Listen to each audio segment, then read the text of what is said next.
Good evening, everyone, and welcome to Mack Maloney's Military South Show here on the Distant Thunder Radio Network. It's Mack Maloney. We have a special presentation for you tonight. It is the anniversary of the JFK assassination in Dallas, November 22nd, 1963. So we're going to be talking to a number of our friends, calling in and interviewing them about what the death of JFK meant to them, who they thought was behind it, the ramifications of something like that. Supposedly that's when America changed, and I have to agree with that to some part because things just have never been the same since. In the studio with us tonight, talk about things never being the same, the very famous Juan-Juan is here. Hello, Mac. How are you? Good. Now, you remember the assassination. Oh, yeah. Okay, and I do too. Yep. And I always remember where I was and where I was going. Right, yeah. So in school, a freshman, and on the bus. Oh, really? Yeah, okay. Mm-hmm. Yep. And watching Cronkite on TV. We were, I was in the 7th grade, maybe. We were really dating ourselves. Yeah, we are. Girls, don't listen, we're only kidding. Yeah, we and don't worry, we date ourselves often. Right, exactly. In fact, what are we doing tonight? They would know. Brought to you by Jergens Hand Lotion. Now listen. Keep your hands to yourself with Jergens. All right. Did you make that up? Wow. I'm just winging it like I do every night. Holy cow. That's actually pretty good. On so many levels, it's anyway.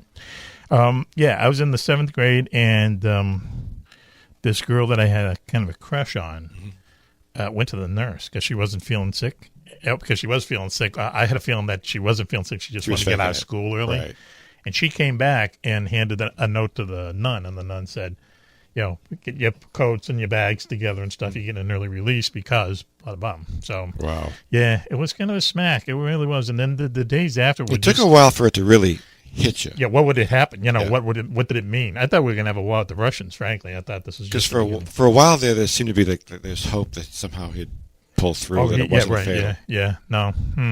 Yeah, for about a couple hours, I thought he was just wounded, the wounded valley, I guess. So, yeah, and do you agree with this whole idea that that's when things kind of changed? That was the end of the 50s? Yeah, and I think thing?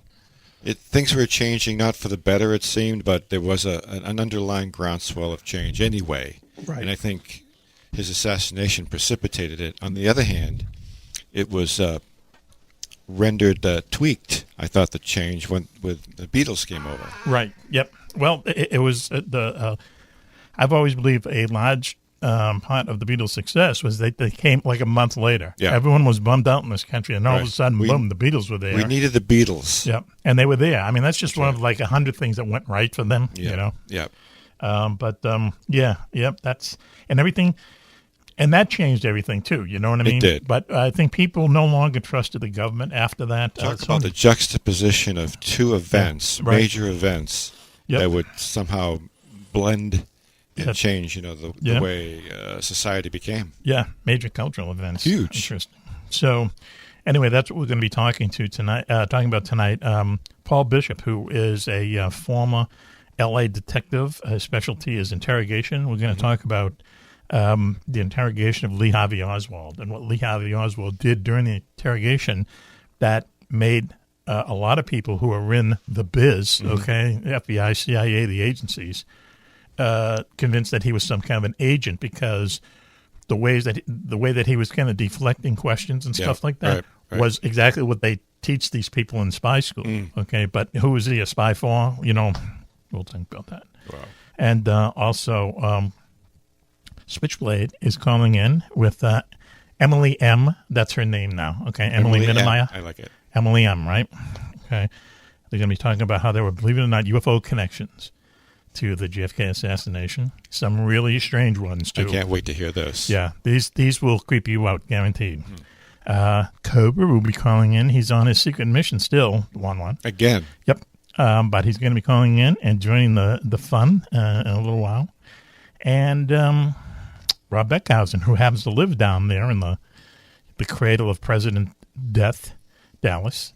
Cradle of President's Death. Where did that come from? You mean the murder capital of the world? Well, murder capital of the world. Right. I mixed them up. He's down there in Dallas. Hopefully, he's on site with his microphone, a remote as interviewing people on the grassy knoll. Yeah. Do you know what happened here? So on. Yeah. I was here on the grassy knoll, right here. The black-eyed kid. Maybe he'll. And I saw this guy. Anyway, one of the strangest things. There's a lot of strange things that happened that day in Dallas. I mean, a lot of very odd things. Like Richard Nixon was in Dallas that day. Okay, so was George Bush. Of course, he lived down there. Okay. No one knew. I mean, they knew Lee Harvey Oswald worked in the building, and then they knew he was like across town and shot a cop, a guy named J.W. Tibbet, and shot a cop, right. And then went into a theater, right? And that's where they arrested him. But they've never been able to figure out how he made it from the Texas Book Depository building to the place where he shot the cop. Yeah, did he take a cab? Did he take a bus? Did someone drive him? They don't know. You know, that's like some missing time.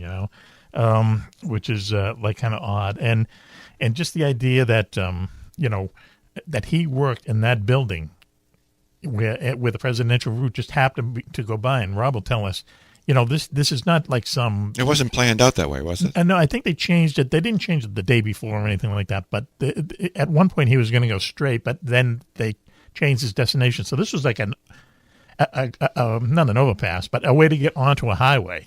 Like a. So he happened to be working at a place that it went the right route by. became part of. Yeah.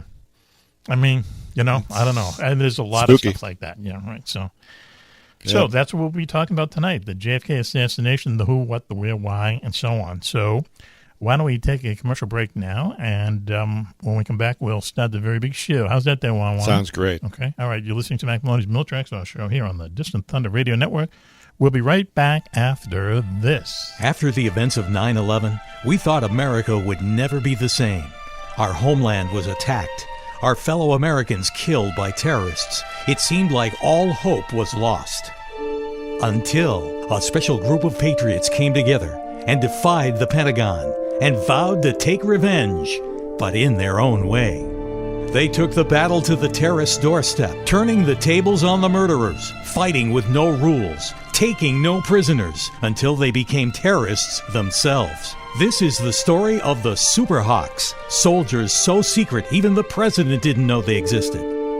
Their mission was to kill bin Laden, but they wound up saving the world. Superhawks, a new series for Kindles and Nooks by Mack Maloney, available on Amazon.com.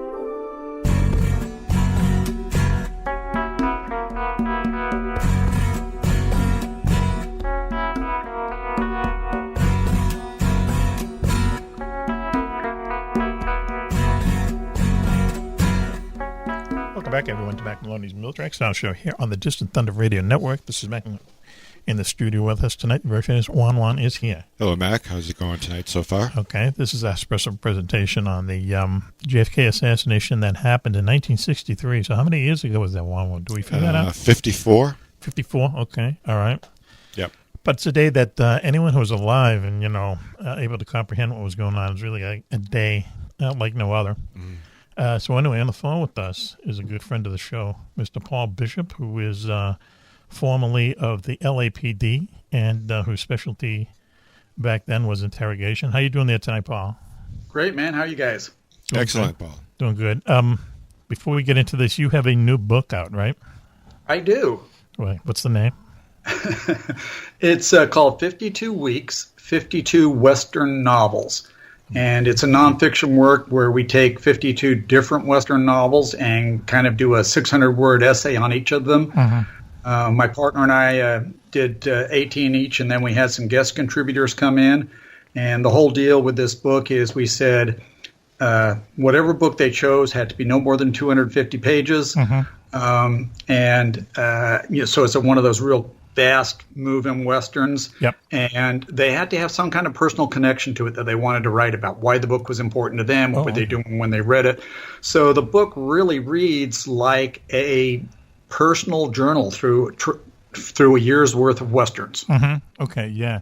I love Westerns. Yeah, we went with full color on the interior, Yep. so there's lots of Western covers and movie posters and that type of thing, along with the text. So we're really happy with it, and it seems to have taken off a little bit. So we're doing Super. 52 weeks, 52 Western movies next, and then 52 weeks, 52 more Western novels. Oh, cool. All right. Yeah, because when we talked about this, I had Facebook message to you. My favorite, in my top 10 movies, 3 of them are Western. The Good, the Bad, and the Ugly is like my favorite movie of all time, no matter what. Sure. Okay. The 3-hour version, okay, not the cut-up version. It's great. The music is great. Ennio Morricone does the music to it, and it's just wild, okay? Winchester 73, ever seen that movie? No. It's a movie about this one gun that kind of passes hands, from good guys to bad guys and this, and how it affects their lives. No, it's a cool little movie. Yeah. It really, I don't know how little it was, but James Stewart's in it, but a lot of people in it. Yep. And then Little Big Man with Dustin Hoffman. Oh, yeah. Great movie. Just the way Epic film. Yeah, it really is. I haven't seen that in a while, but boy, that's really when they used to make cool movies, I liked Once Upon a Time in the West. Yeah, that was also really good. Yes. Yeah, you're right. Yeah. That was the squeaking sign. I hear it all the time. Yeah. Yeah, so with the mention of Good, the Bad, and the Ugly, and Once Upon a Time in the West, we will also be doing 52 weeks, 52 spaghetti westerns. Yeah, there you go. There were that many? Yeah, were there that many? Yeah. There were hundreds. Yeah, oh, really? Oh, cool, yeah. Yeah, because The Good, the Bad, and the Ugly, basically what it is, it's an Italian director. Right. And it's his vision of what a U.S. Western should be. Okay, or it is, I like that vision, too. Yeah, it is. Yeah, it's kind of like through a different kind of filter, and then they filmed it in Spain. So, it's so stylized. Yes, right, yeah. You can immediately tell you're watching a spaghetti western, right? Whatever that genre, right. Parallels are, right. And to me, like the best scene in it, and we're really going off the subject here, but the best scene is, Clint Eastwood and Eli Wallach. They're trying to escape, okay, and Eli Wallach is just this like. He's crazy. No morals or anything. He's crazy, right. And they're going across this desert, and they're in Confederate uniforms. Yeah. And they see all these soldiers coming, and they go, "Oh, that's great!" We got help. Finally, we help. Right, saved. exactly. They go, "Yay for the Confederacy!" And they stop, and the guys just brush themselves off in their really Union uniform. Then they go to a concentration camp and get beaten. But it's such a great scene. It's just a great scene. Okay. So anyway, hey, well, listen, Paul. I hope you have good things with the book. That whole idea of doing it with movies too, I think, is very good. So thanks. Anything we can do to help you promote it, let us know. I appreciate it. So anyway, let's talk a little bit about the day JFK got shot and kind of what happened, and talk to you from a detective's point of view. How long were you with the LAPD? I spent 35 years with the LAPD. I've been retired for 5 years now, but I still go out around the country and teach interrogation, do law enforcement, all over the place. Mm-hmm. So what I remember reading, and this is probably just the extent that I've read about this particular thing that happened that day, is when they caught Lee Harvey Oswald, and they brought him to the Dallas police station, and there was just this one gentleman, I think he was the chief of detectives. He was basically the guy who would go into the room and talk to him. They didn't have a bunch of people. It was just him. But that was Captain Fritz. Okay, right. But he's the guy who said, and then I know that in some of the sessions there were FBI guys and so on. But when he, let's say, here he is calling right now. When he started interrogating Lee Harvey Oswald, his quote was, he told me the truth about everything except the assassination. Yeah. Okay. Yeah. He told the truth about everything. He went to Russia. All about himself. Yeah, right. And he had a Russian wife, and I did this, and I was in the Marines, blah, blah, blah. But then when it came to, where were you when, the president got shot? Oh, I was, moving boxes. I was, he lied about what he was there for. Yeah. And I remember someone saying that is something that they teach spies to do. They teach intelligence people to do. That's the way of, misdirecting, I guess. Does any of this make sense to you, Paul? I'm going to guess no. It does. Certainly, his statements during the course of the interrogation were schizophrenic at times. Okay. And purposely misdirecting at others. And there were times that he's genuinely confused. Mm-hmm. Okay. And he's feeding on his own paranoia. Right. Like when he's questioned about the photographs of him holding a rifle and a pistol, and he's saying, the FBI took my picture, they've superimposed it, and on and on and on and on. That really sounds like a true paranoia to me in his statements there. Right. But here's the thing, if I can, like the O.J. Simpson case, everything that could possibly done wrong in an interrogation situation was done wrong. Mm-hmm. Okay. One of the mantras that I have when I teach interrogation is that the success or failure of an interrogation is determined before the first question is asked.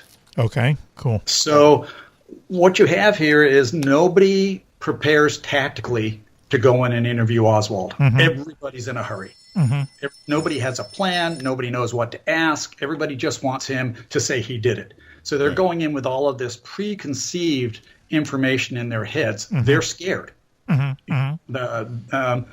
So you have this little tiny room, 14 feet by 9 feet, and you have anywhere from 7 or 8 people crowded into this small room along with Captain Fritz. Oh, okay. All right. Mm-hmm.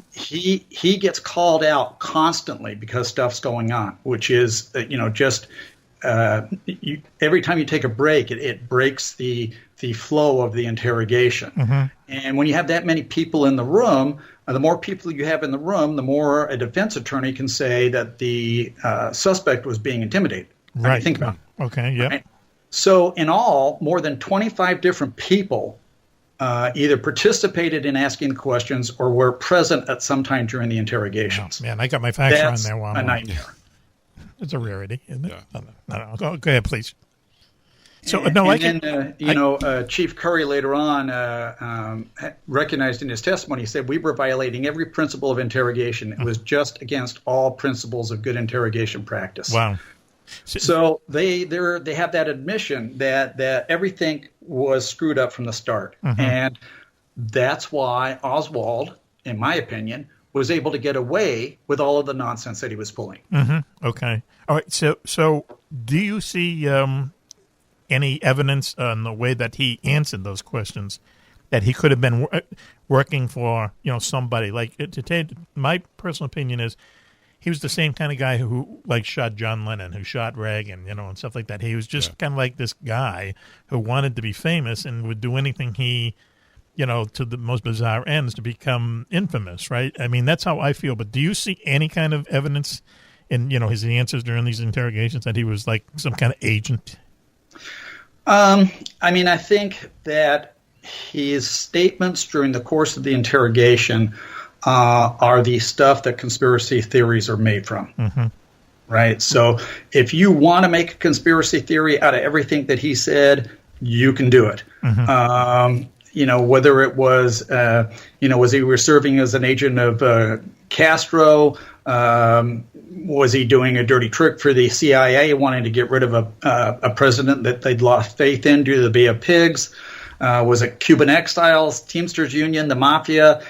All of those things were raised, and in doing so, clouded the whole issue of what he actually said. Mm-hmm. Okay. So if you take what he actually said, statement by statement, what you really see is a man who's not very bright in that he doesn't know how to lie particularly well. Mm-hmm. But he's very determined not to give away certain information. Right, okay. Which makes it really interesting. Right. So you have a guy who's not very bright, but very determined. Right. So does that mean there was some kind of training involved, or was just some guy who read a lot of spy catalogs and stuff? I think that, in my opinion, and I have some basis for this, I don't think he had a whole lot of training. Mm-hmm. I think that there's never been any indication. He wasn't good enough to have had any training. Mm-hmm. Okay. Does that make sense? Yes. He was a pain in the butt when being questioned, but he didn't misdirect in the way that a trained agent would. Right. Okay. All right. How about the whole idea that he might have been a patsy?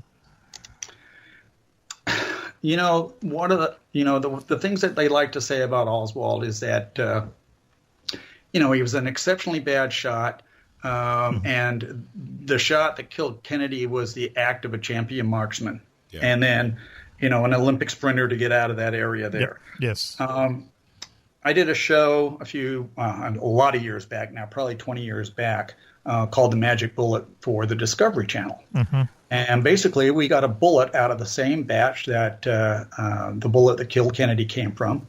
And we went to Australia, and because there was a company there that specialized in building mannequins with completely lifelike interiors. Okay, cool. Right? So got the same make and year convertible, set the bodies up exactly as they would, built a tower, put a marksman up there with the exact same type of rifle, and the wind is blowing, and that tower is going back and forth and back and forth, right? Yes. So we're thinking there is no possible way that he is going to hit this target. You know, we're going to have to take this 100 times before we keep even close to something that we can put on on television. Right. The very first shot follows the exact trajectory of the bullet that killed Kennedy, right through to where it lodged in the arm of the guy in the front seat and eventually later fell out. So, wow. The only difference was, in our case, it broke one more rib. Wow. So how it's possible. Yeah, it's possible. Wow, that's amazing. I mean, you think about that because you think of all the factors that would be. There's so many random factors. Right, and they came together again. Holy cow. And of course, this thing shows up at 2 o'clock in the morning about once every other month. Right. Oh, I see. Yeah. People go, "Oh, I saw you on television last night." I'm going, "What are you talking about?" Well, it's a show about the Magic Bullet. Did you, if you don't mind us asking, were you paid for something like that? You get a free trip to Australia? No, actually, I didn't get to go to Australia, but I was a consultant on it, and I was actually on camera. Oh, really? Yeah. Okay. Yeah. All right. Did you get paid? Yes, but a minimal amount. That's what we want to hear. Right, but that's kind of cool to be on TV, man. That's cool. It is. To be on a show like that. I don't think they'd ever come and do a show like that for us, would they? One? I can't imagine it. No. Yeah, probably not. Probably the commander. They would probably put him on, and he'd leave us behind, man. Just he's cool enough to be on. He'd kick us out of his limo. So wasn't Lee Harvey Oswald in the Marines? He was in the Marines, yeah. Okay. And he was at a U-2 base in Japan. Yeah. So it wasn't a real schmuck, but he wasn't drummed out of the Marines, as far as I knew. No, how did he get out of the Marines? Wasn't he let go? I think it was a dishonorable discharge. It was? Yeah, I think so. And then he went to Russia. He lived in Russia for like 2 years and met the Marina, which, back 60s, Russia, she wasn't bad looking for that era, let's say, the Army Curtain era. And then he came back here, lived in Dallas. And, just the fact that he lived in Russia, I remember hearing that like the day it happened. For 3 years he lived in the Soviet Union. And one story is that they were so sick of him, which I could see. That's when he came back. But the funny thing is, I think, wasn't he only 23 years old? I mean, he lived a lot of strange things, and he was only in his early 20s, which is, and he grew up in New York City too. There you go. As a kid, yeah. So anyway, but Paul, it's guilty as sin as far as anybody else was concerned. Right. Well, he didn't get any information at all out of him. No, nothing that really. Not concerning. No. He's constant denials. Right. That he killed the president or that he killed the other police officer, are just go on and on and on and on. Every time he has a moment to say that, he says it. Right. So we were talking about earlier, and this could be out-of-date information, but I had also heard once that, when he left the book depository building and then later on shot Tibbet, the cop, did they ever find out how he made it from the depository building to that side of town? Because at one point someone said, maybe he had someone drive him and that would, kind of indicate a conspiracy, but it was too far to walk. So, he either took a bus or a cab. Right. I don't think they've ever come to a definitive understanding of that. But, and then there was this story just came out, or just repeated, that when he was actually given 2 phone calls, all right, not just one. And one of them, I guess he called his wife's mother or something. And then the second one, he called this guy in Virginia who turns out that he was a counterinsurgency guy from the military. Ooh. And they didn't. I don't think they accepted the call, but they have the the charge, the billing from the Dallas Police Department to this number in Virginia. So it did happen. I think the person might have hung up on him or something. And so the questions are, well, what's he doing with that guy's phone number? Yeah. Ever hear anything like that, Paul?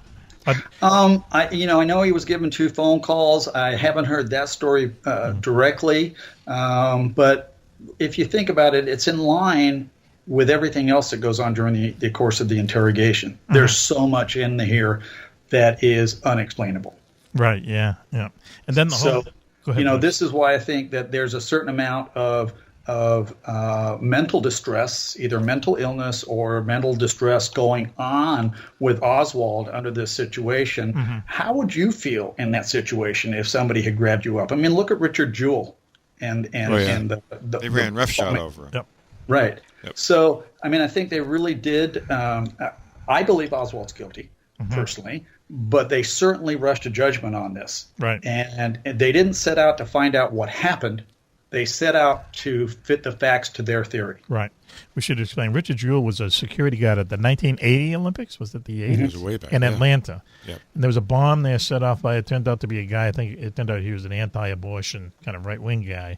But they just zeroed in on this kind of portly security guard, lived with his mother and that kind of stuff. Yep. Once again, trying to, fit their facts into the round holes, and just besieged him, and then, it found out that everyone in the world thought he was guilty until they found out it wasn't him. Exactly. Yeah. Then he died like soon after that. Yeah. I don't know if he died of suicide or what, but he passed away. His life was basically ruined. Ruined, yeah, just absolutely. The other interesting thing about Oswald's interrogation is he lies about things he doesn't have to lie about. Yeah, maybe that's what I heard. Yeah, explain that, right? please. Yep. So he denies ever owning a rifle or a pistol, which equates with Mark Fuhrman saying, "I never used the F word or the N word." Right. Okay. Yep. That because he's got to know in his own mind that with a little checking, they're going to prove that he had rifles and pistols and those types of things. Right.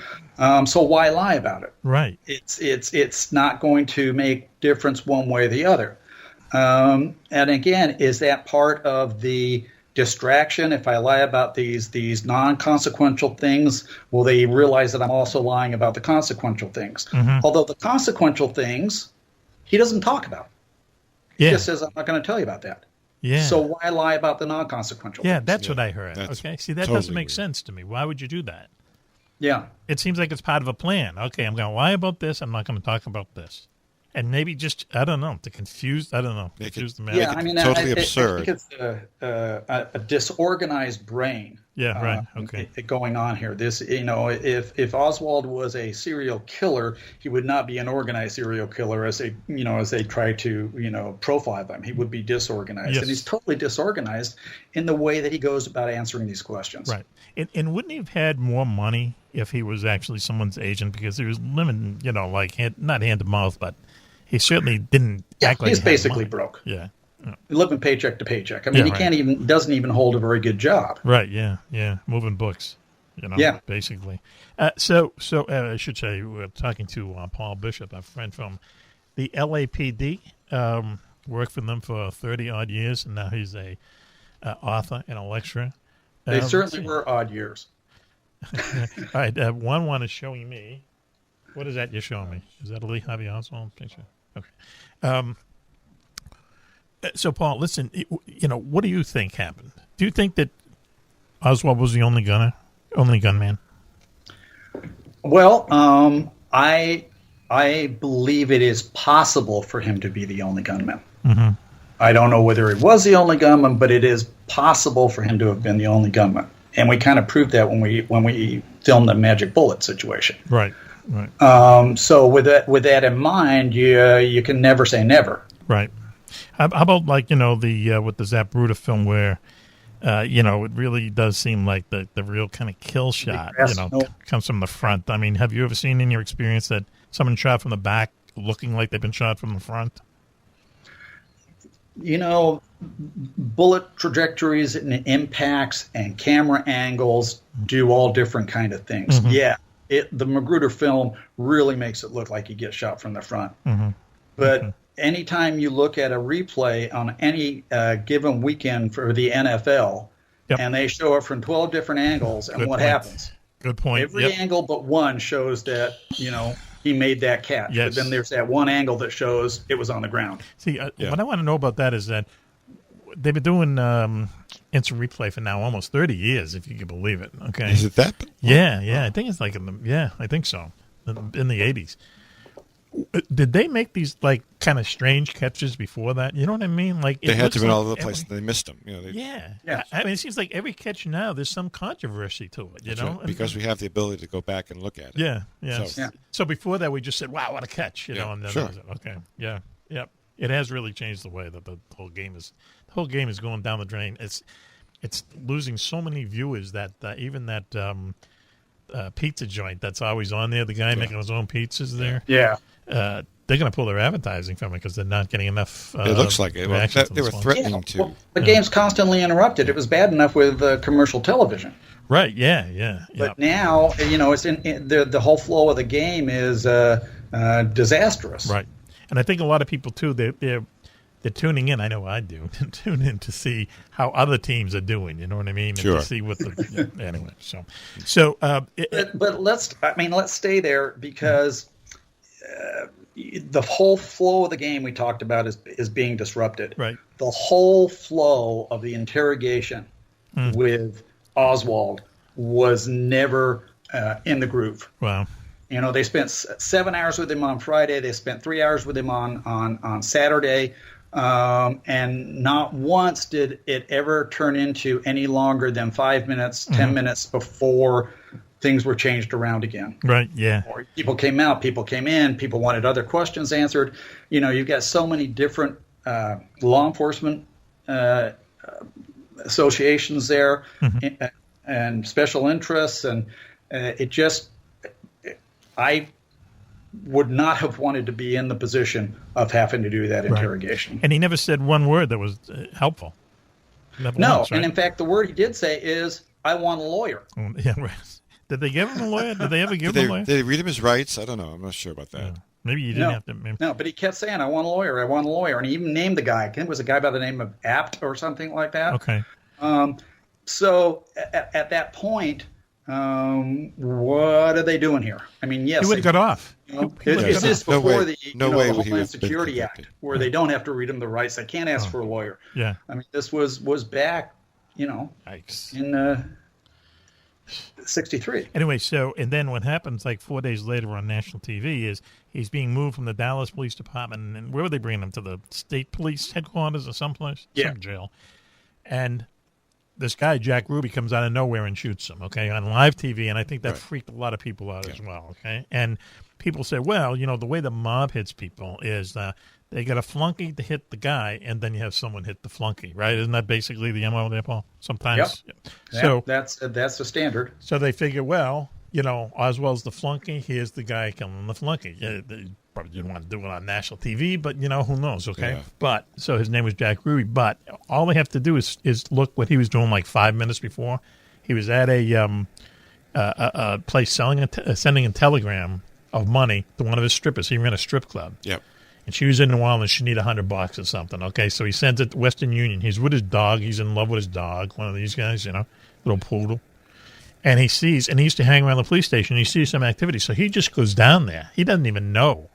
He doesn't know who he is. He doesn't know they're moving Oswald. Yeah. I mean, there's pictures of him in the background from the day before. He's just one of these guys that hung out at the police station. And he knew a lot of the cops. And he was just there. He had the gun, and boom, I mean, do you see anything more than that with Jack Ruby, Paul? No. Again, Ruby is not very bright. He's a failed businessman who now runs strip clubs, and he's just a looky-loo wannabe. Mm-hmm. And is this his 15 minutes of fame, or does he just get so outraged that somebody's killed the president and doesn't care whether it's guilty or not, going to make sure he gets killed? Yeah, punished. Supposedly he had a thing for Jackie. Did you ever hear that? No, I didn't. Theory? Yeah, he was really in love with Jackie on NASA.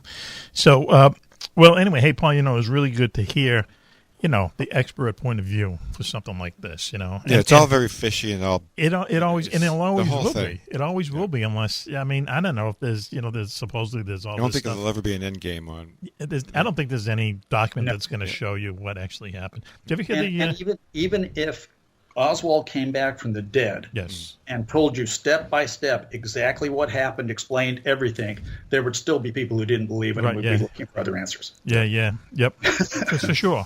Really, there will always be people who question, well, how about this? That would be a good show, wouldn't it? Yeah, really would, wouldn't it? Well, maybe we can find somebody who can channel the dead. Channel the dead. How about that? Hey, actually, we do know a couple people. Yes, we know one in particular who does that. Yes. So, anyway. Hey, Paul, once again, mention your book. I love this idea. Thanks. 52 weeks, 52 Western novels. You can obviously pick it up through Amazon. It's a large-size trade paperback with a beautiful color interior and cover. And I think that anybody who picks it up, whether they're a Western fan or a neophyte, will find something to like inside. Mm-hmm. And then 52 Western movies coming soon? Yeah, we'll hopefully have that in the formatting stage by the end of December, and so out in the early part of 2018. Mm-hmm. Okay, The Searchers in there?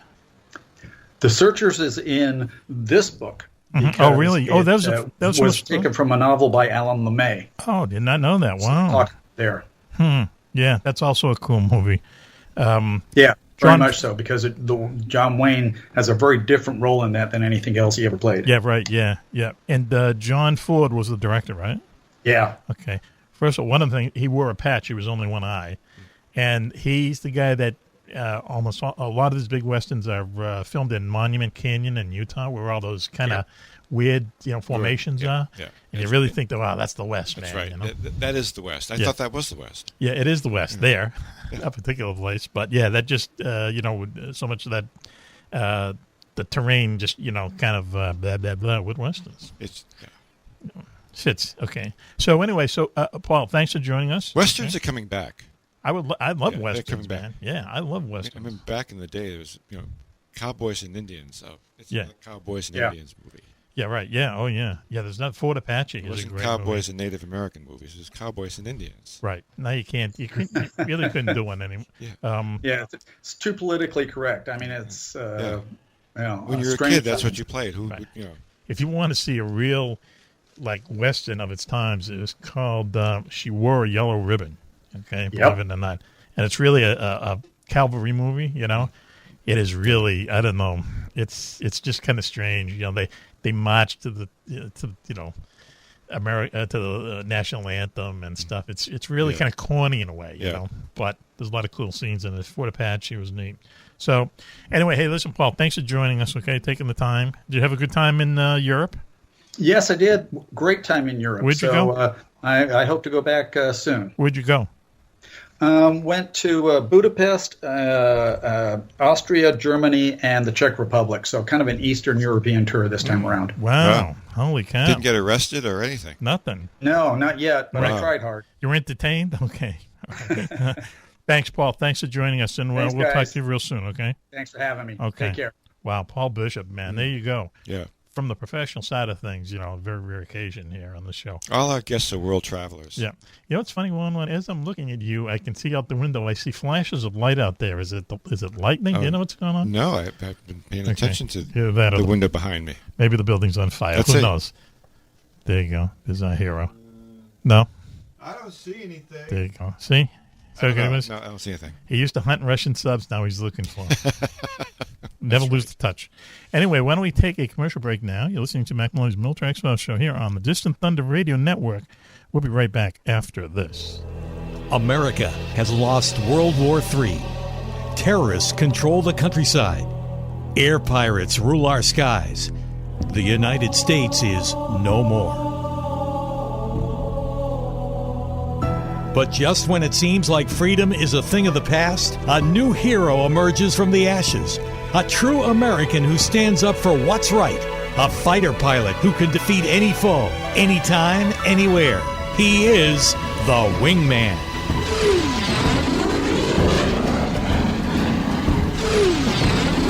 Follow the adventures of Hawk Hunter, the Wingman, as he fights to revive the idea of America.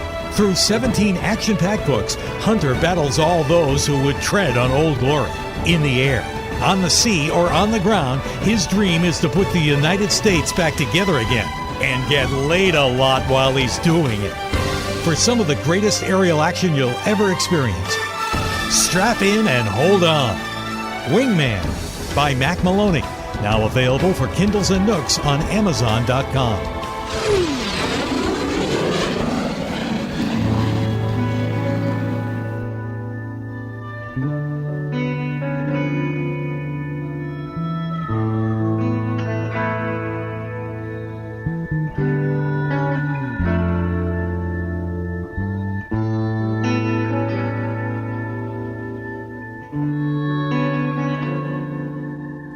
Welcome back, everyone, to Mack Maloney's Middle Style Show here on the Distant Thunder Radio Network. Mack Maloney. In the studio with us tonight, the very famous Juan-Juan is here. Hello, Mac. How's it going so far? Okay, so far so good, I think. Who knows? Good. You know, this is a special we're doing on the JFK assassination. We figured out it was 4 years ago. 54 years ago, okay? As an event that really kind of changed how things were in this country. Frankly, I think everything was a little bit innocent beforehand, even though the Cuban Missile Crisis was like the year wasn't so before. innocent. Yeah, that wasn't a lot of fun either. That was helping you practice your duck and cover techniques. Yeah, you ain't kidding. And but it was certainly the end of the 50s, let's put it that way. Yeah. Kennedy getting shot, JFK getting shot down in Dallas, November 22nd, 1963. I think I was listening to music by the Four Seasons. Really, at the time, yeah? Yeah. Sherry. Oh, yeah, yeah. Okay. Yeah, that sounds about right. Yep. So Roy anyway, Orbison. on the line with us, I know, Roy Orbison, you know what his thing was? What? Don't tell me something bogus. Okay. I'm not His bogus. thing. You mean don't tell you something that it's going to, Ruin my... That's right. Okay, Yeah, that. never mind. Okay. Let's just say it has something to do with mud. Okay? Go ahead. All right, tell me. No, I'll tell you off air. All right, okay. I don't think it's... All right. We decided today, too, that we're going to get some kind of a disclaimer to put at the beginning of the show now. That's Is that right. the latest? Okay. Yeah. This program is for mature audiences or something. Really? For some reason, Or adolescent audiences. or something. It's a law thing. Anyway, on the phone with us, calling in from the Boulder Flakes up there in Battle Creek, Michigan, Switcherino. Switch. Steve- Good presentation. I enjoyed it. Steve Ward. Thanks, I really appreciate that. Okay. Now, this is the part where he the tells us... Mothman presentation. That's right. You're talking about, right?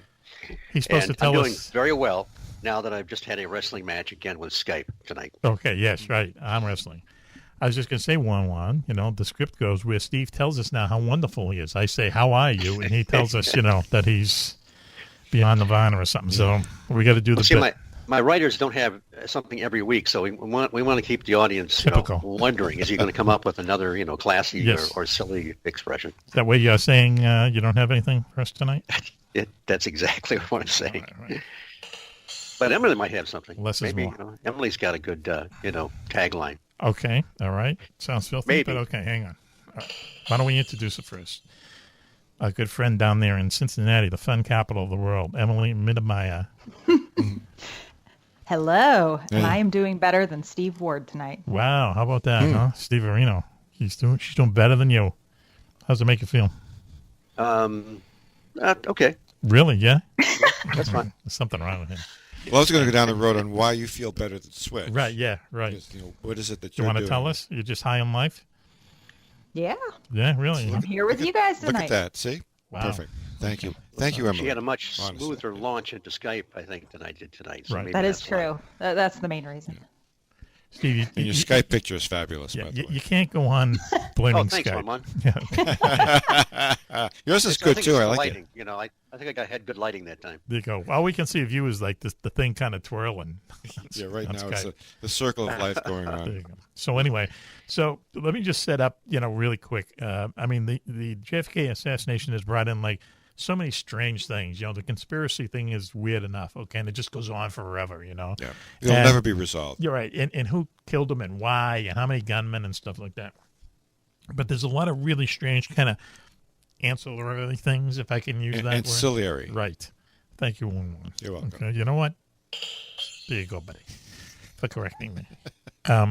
Like, for instance, 3 hobos were arrested, like, shortly after the assassination. and one of them was Woody Harrelson's father, the actor. I didn't know that. Yes, yep.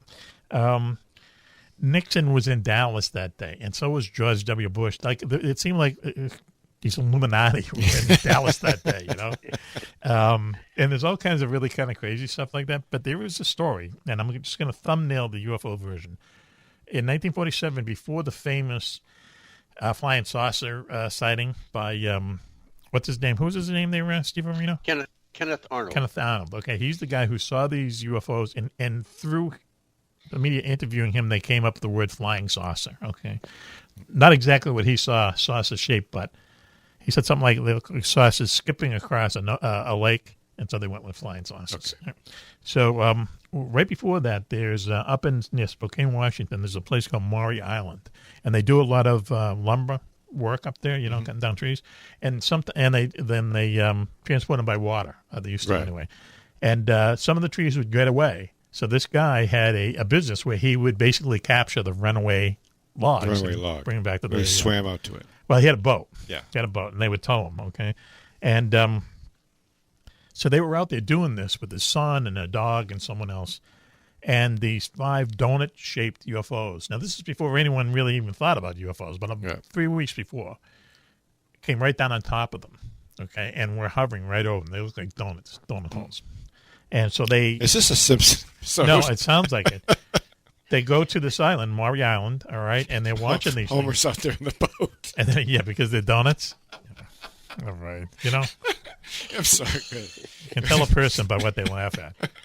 So now I want a donut. We should go get some donuts. There's a Dunkin' Donut right around the corner. I'm going to go up to Cane's. Yeah, Cane's. Yeah, the big donuts. Anyway, all right, we're really off the subject now. So anyway, these UFOs excreted like this stuff that they called slag, and it looked like the waste product of making steel, but they don't make steel anywhere around this place. It's the lumber country, right?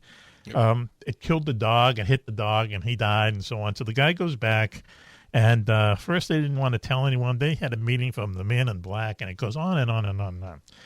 In the middle of all this, there's this guy named Fred Chrisman, okay? And he was that guy's boss. I can't remember the guy's name who it actually happened to. Do you remember, Switch? Harold Dahl. Harold Dahl, okay. And right. Fred Chrisman was his boss, right? Well, that's not clear. Mm-hmm. You get a lot of different sources on this. But they knew each other, and he was a part of this whole thing, Fred Chrisman. Later on, I just wanted to, and then we'll get into it. Later on, he was called before the committee on the assassination of Kennedy. Yeah. Okay, and no one ever really knows why. And I don't think he went. I think the FBI gave him a. Well, I think it was James Garrison, right? Louisiana attorney, and supposedly there were some photographs of somebody in Dealey Plaza that looked like Fred Chrisman. Okay, all right. So maybe that was the connection. But the thing is like we hear about these guys every once in a while. These characters that just kind of come and go. You know what I mean? Nondescript people from out of nowhere. Right, but it turns out he was here at this certain time. Yeah. He was here when this happened, and that kind of stuff. What's the connection? And you can't really figure it out. It's amazing. You can't really figure it out. So is that basic? You want to just tell the story, the rest of the story, of the Maury Island, meeting in the hotel and all that, Switch? You know it? Yeah, it's jump around a little bit here. I've got 3 major sources on this, and I think Emily might have some more. Okay. John Keel wrote a really interesting article in Anomaly magazine once that really brings forth some kind of makes sense of this being a conspiracy. Mm-hmm. Some of the other information I got was from Jerome Clark out of Strange Skies. One of my favorite authors. He's the best. Clark thinks that a lot of it was a hoax. Mm-hmm. And then I also went through, Kenneth Arnold himself. Mm-hmm. He co-wrote a book with Ray Palmer. We'll talk about Ray Palmer in a second, called Coming of the Saucers. And Kenneth Arnold gives the whole rendition of everything that happened from beginning to end, because what happened was Ray Palmer, who was the editor of Amazing Stories back then, got a message from Fred Chrisman about this incident, about these supposedly donut-shaped objects over Maury Island that dropped as slag. Right. Okay. And so Ray Palmer got a hold of Kenneth Arnold in the wake of his sighting and said, I'll wire you some money. Would you go out and investigate this to Washington State? So Kenneth Arnold was the reporter for the magazine of this thing, if you can imagine. And he, probably got to be the first reporting job he ever had, but they paid him, so he went and did it. Go ahead, please. Right. He became interested in what was going on. boy, there's all kinds of, when you read it's- these different accounts, it's crazy, there's man. all kinds of conflicts, and it's very, very difficult to sort through what's real. Okay. Now, see, originally, I thought that the story was BS. I thought that they fabricated the story about the donuts, because I think it was that part was actually reported after Kenneth Arnold sighting. And they simply said, this incident happened a a month few days before. Right, yeah, right. A few weeks before, right. It might have been even a few days before, right. I think it was just a few days. But Yeah. anyway, but also now, but there still may be some truth to it, because supposedly Ray Palmer, the editor of Amazing Stories, got a hold of some hospital records that proved that Harold Dahl's son was injured in the hospital. Right. Okay. Yeah, yes. Now, John Keel believes that they weren't donut-shaped objects, that a couple of aircraft probably went over. One may have gotten in trouble, and they dumped this radioactive slag that they were trying to get rid of. Okay, I gotta find the Atomic Energy Commission, the AEC. They had a metallurgical plant at Hanford, Washington, and they were processing plutonium at the time, according to Keel's sources, and they were creating radioactive waste. He says that at the time they were going out and dumping this waste in the ocean, in various bodies of water. He thinks that one of these aircraft ran into trouble and actually dropped some of this stuff on Maury Island, and may in fact have dropped it on Harold Dahl's boat. Now, Jerome Clark thinks that the whole thing was bogus and that nothing ever happened there. So Right. you get that conflict. But at least with this radioactive slag, Yes, you actually yes. have On a there. reason for that, because when you and I have talked about this before, Mac, about the crazy links that if it's a hoax that Chrisman and Dahl went through to perpetrate this hoax. Right. They even when Kenneth Arnold first got there was a hotel ready for him in his Right. name that Yes. he wasn't even planning on going into. Yes. Also, Well, they got a hotel room, and the principals for the whole kind of situation sat in this room, and they're telling Kenneth Arnold their story, and the phone rings, and it's the editor of a newspaper close by. He says, "I have a guy on the other phone who's telling me exactly what you people are talking about." Okay, That's so weird. and Kenneth Arnold's like, whoa. So then, just to kind of shorten it, the Air Force somehow gets involved. Who called the Air Force? Do we know, Steve? it was Brown and Davidson, two Air Force intelligence agents, showed up at the time. I'm not sure who originally contacted them, but it was no secret when Kenneth Arnold first showed up in Washington. That's what they showed up then, and they basically The state said, of "Hey, look, Washington, right. if there's anything, you find anything important, you can call us. Here's this phone number," and so forth.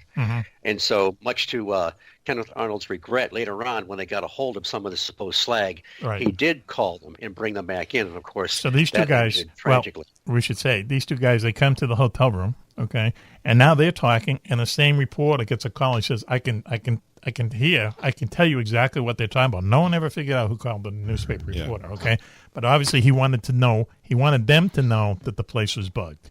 So the two intelligence officers, who were also pilots, are in a B-25. Now this is 1947. They take some of the slag, and they get back to the B-25. They're going to fly back to California because it's very close to the day where the U.S. Air Force started, from the Army Air Force to the U.S. Air Force. It was a big ceremony, right? The plane Right. crashes and both of them get killed. I think the Cobra's on with us now. You there, Kobe? I am, gentlemen. Very good. And, So anyway, so now these two guys die. So after that kind of freaked out Kenneth Arnold, and I think that's when he decided, I'm getting out of here. This is like really nuts. And let's face it, he's going to make $100 from this article for this magazine. That would have been a lot for the 40s. Okay, Yeah. He gets in his plane and takes off, and boom, almost someone has screwed around with his carburetor. And what happened was he stopped for a refueling stop and barely left it. He's paranoid by this time, so he barely leaves his plane. But then he takes off. He avoids he has a crash landing, but he avoids injury. He finds out somebody turned off the fuel valve. So Wow. And when he first got there, he gets a hold of Harold Dahl, and Harold Dahl seems to be very reluctant. I not sure that Dahl and Chrisman were originally friends. Okay. I'm thinking that Fred Chrisman somehow interjected himself in this, and it was kind of staged. Right. Dahl takes Kenneth Arnold to this house where his secretary is and his office is, right? And it's just a normal house on a corner somewhere in the middle of nowhere. And he sees some of this supposed slag there, and he talks, and things progress, and then he meets Fred Chrisman. And then later on, and when he gets another one of his Air Force friends, a guy he called Smitty, involved. They go back after all this, has happened, and the two intelligence agents are dead in the plane. They go back to this house, and it's just like in the movies. It's empty. There's nobody there. There's no furniture in there. In fact, he was just been there a couple days before. Right. He looks at the door, and there's cobwebs there. Yeah. And he's freaking out, like he knows this is the same house. He said it's even the same squeak on the porch that he walked on. Yeah. I mean, how weird is that? And then the FBI gets involved. Okay, and J. Edgar is head of the FBI, right, of course, at this point. Yep. And they came upon like the cables that his agent sent to him, and they're saying, this looks like this is really on the up and up. These people saw this, and J. Edgar Hoover wrote back and he says, this sounds like a legitimate UFO thing, flying saw something. So he was on board, right? Okay, and and then this Fred Chrisman guy. So then he kind of disappears, all right, and it kind of blows over in a way. He disappears, and then I don't know, it must have been sometime after 1963 where they start the committee on the assassination of JFK. Boom, who's on the list to talk about this Fred Chrisman character? I mean, it's... And he had changed his name to John Gold. He was on a radio station out in Washington State for a while, and as a muckraker of all things. Oh boy! But always handy to have like something like that around. Hey, listen, Emily, what do you have on any of this? Oh man, I'm leaving most of this one to Steve tonight. Uh-oh. I did. I know more about the JFK assassination conspiracies than the history of Maury Island. There's no way of that you were alive when this happened, correct? I was not. Okay, all right. Come on. Were your parents alive when this happened? Yes. Yes. How about Grandma and Grandpa? Where were they? They were like 10. Okay. So when you look back on it as someone who, wasn't around, I wasn't around either, but Juan-Juan was already an elderly man when it happened. On the school bus. Thank you. How old were you, Juan-Juan? Let's see, 63, then 48. 42. 15. Okay, all right. Yeah. I was in sixth grade when we were in class, and one of the janitors came in and heard it on the radio. Yeah, yep, same thing. Freshman in high school coming home on the bus. Really? Yeah. Okay. So Emily, now you're looking at it from a different perspective from us. All right. From us geezers. Yeah. Can you? I hate to use this Emily, word, but you have your whole future ahead of you. It's like, can you appreciate what it did? Do you know what I mean? Because you didn't know what it was like beforehand. Sure. Oh, absolutely. And I've always been into history. That's actually what I tried to go to college to be, only to realize that I probably couldn't find a job, so I didn't. But I've always loved history. So I've definitely researched it quite a bit, but only from what they tell you in the history books. It wasn't until I was, probably late in my 20s that I ever heard much about the different conspiracy theories behind it. Okay. Late in their 20s, one must have happened last week. It's the first time. Anyway. Exactly. I mean, from that perspective, what does it look like to you? Does it look like a conspiracy? Does it look like the lone gunman? I don't think it looks like a lone gunman. And, I haven't done a ton of research into alternate theories of it, but to me, it just seems so... I don't know. It doesn't seem like it could have happened with a lone gunman. Just the way the bullets went in seems like it couldn't happen from the same. Just that part alone. So how about JFK himself? Okay, you obviously seen pictures and video of him. Mm-hmm. Yeah, was he hunky? Is that because he had a lot of in a madman sort of way? He had a lot of broads, man. Classify him as that. He was definitely better looking than other presidents. Whoa. Yeah. Okay. I think the whole family is pretty good looking. Think about the whole, really, yeah. There's about 100 of them. I mean, he's got Millard Fillmore beat. Who had any? Only by a little bit. Wow. Who had some of the Von Meter albums? The First Family. Oh yeah, man. Are they still around? Yeah. There was a comedian named Juan Mita, and he kind of looked like Kennedy, Yeah, and which he was sounded weird. like him, too. And he sounded exactly like him. And they put out, I think it was just called The First Family. And had Everybody Volume 1 had and it. Volume 2. Yeah, everybody right. had that. It was really kind of strange. It was right beside my Bob Newhart records. Yeah, Bob Newhart. Comedians just put out vinyl albums back Yeah. then, and you listen to They, them. they competed on the charts with the Rolling Stones. Yeah, there you go. basically. I'll tell you Bob though, Newhart stuff was unbelievable. Juan Mita must have said after he heard Kenny get shot and killed, he must have, bang, there goes the gig. Jesus. Anyway. We've heard from the child, okay? Oh. And She wasn't even around when John Lennon got shot. oh, don't say that. Don't say that. Is that true, Emily? I think, when was he shot? 1980. 1980? 1980, yes. Because my birthday was yesterday, so Oh, wow. I probably was around. Oh, okay. 1980. All right. Well, okay. You didn't get our birthday card yet, then, I'm thinking. I did not. Okay, it's in the mail.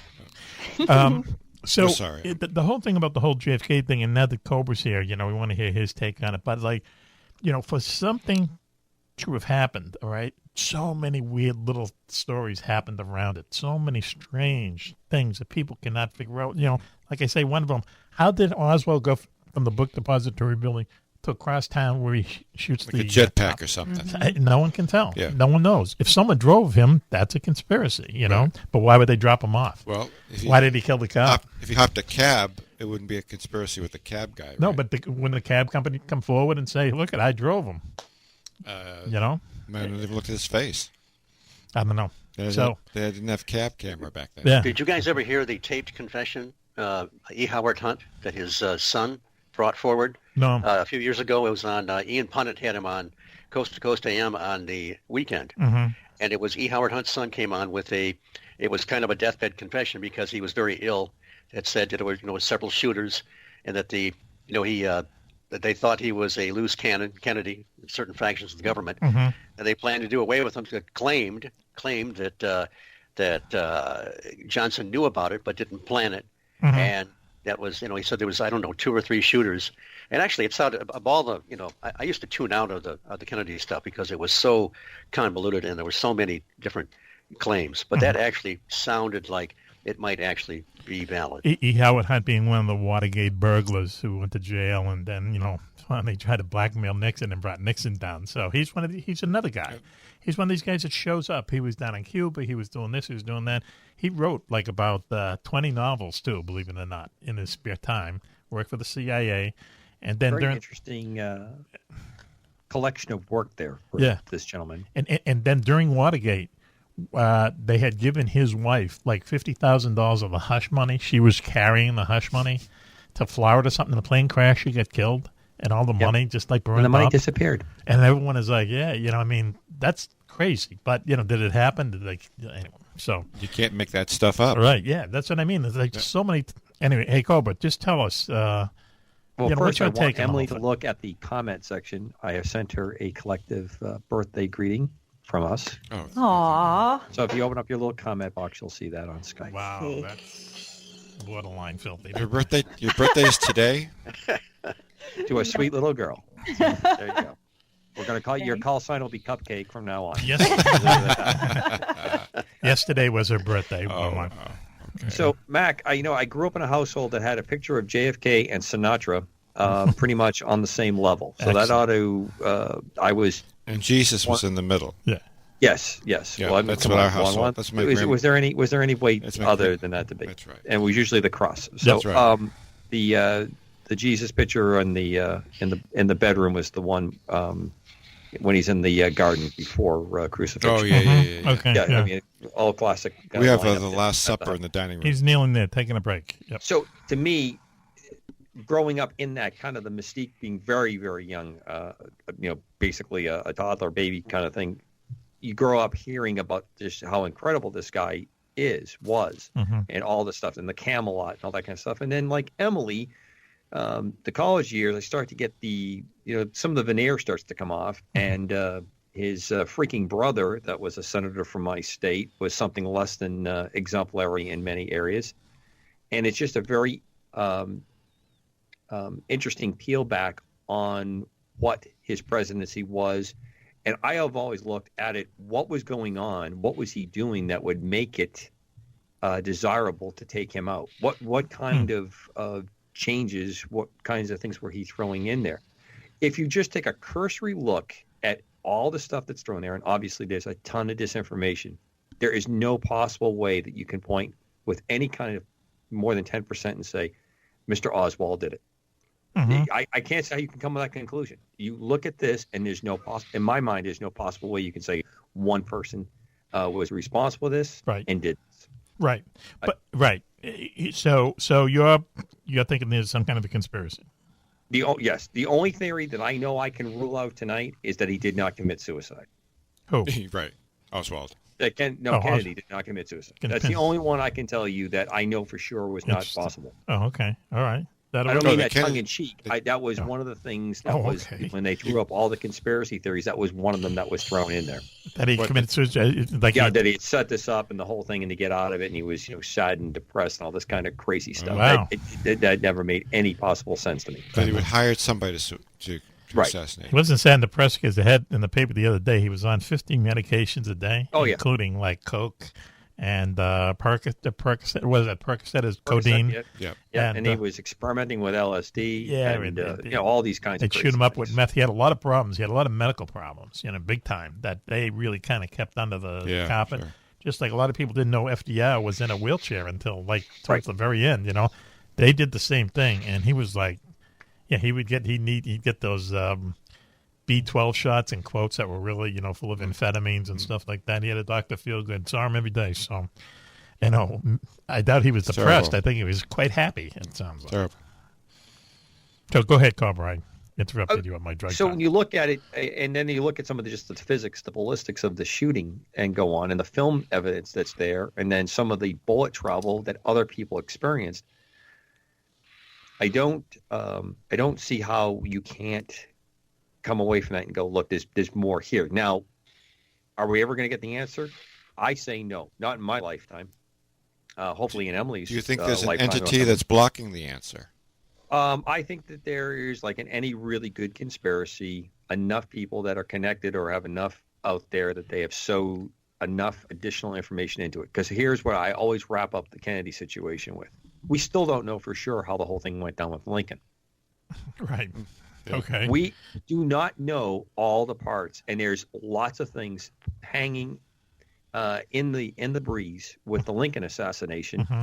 And I would think at this point it would be pretty easy to release that, right, and have that information. And we still haven't done that. Are you saying that there's still hidden documents that the government is, calling classified for the information? I still think that there's ways that we could have looked at the Lincoln assassination. I think there's still evidence out there, and it has the story has been said, and it is buried, for no lack of a better term. Wow! Look at just what came up with this release of the document. So much has been redacted in this document, right? Right. And what happens? Publicly, JFK. We come out and say just at the last minute, the CIA is pulling back. Now, how can this is right up there with at the International Space Station, the astronaut's hand accidentally was in front of the lens. Let me just when there was a report of something flying on the outside.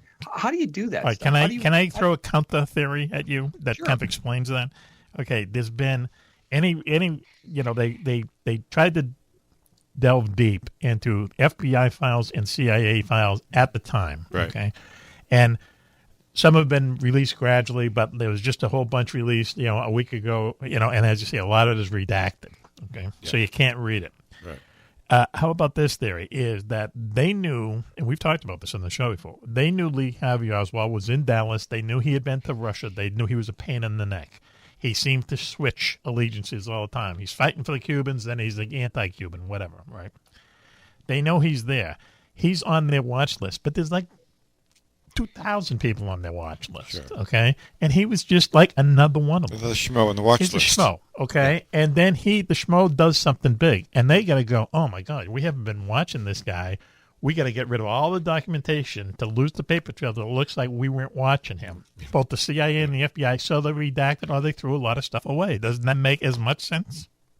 To a degree it does, because obviously we didn't have the term lone wolf when every current attack that occurs now is a lone wolf, except that every lone wolf seems to be connected to the same religious organization or some other, clear trail on the internet that lets you link it up. He's not talking about the evangelicals here. No, I know.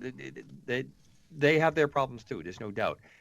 What I'm getting at is, Mac, I think that is a fair theory. The problem where that doesn't hold up for me is the ballistics and the physics of the shooting don't seem to match up to that. Right. He may have been part of it. I think he is the perfect fall guy. I think that he is the poster child for everything that goes on. And I don't mean to mix, any more tragedies into our evening tonight, but I think that's very fair to look at what happened in Las Vegas and say you got kind of an Oswald character there. There's a lot of stuff that matches up to this. That how did one person amass all these things to happen and undetected and undetected? Right, exactly. And then of course, what's the best part? You have Jack Ruby out of nowhere. Yeah, we talked about that earlier in the show. He just popped to seal the deal. Yeah, but they've proved. What's your theory on Jack Ruby? They've absolutely proved that he just happened to be there at the time to shoot Oswald. That's another weird thing. He was just because he seems. We talked about it earlier with Paul Bishop. He seems to be the typical, the mafia hit it. Once again, you have the stooge do the hit, and then you have someone shoot the stooge, and it follows that script. I don't think Jack Ruby was watching TV. He even knew about. He loved his. This is going to sound really strange, but he loved his poodle so much. Yeah. He left the poodle in the car to just run down this kind of ramp into the police station, and they happened to bring Oswald out. He has a gun bump, okay?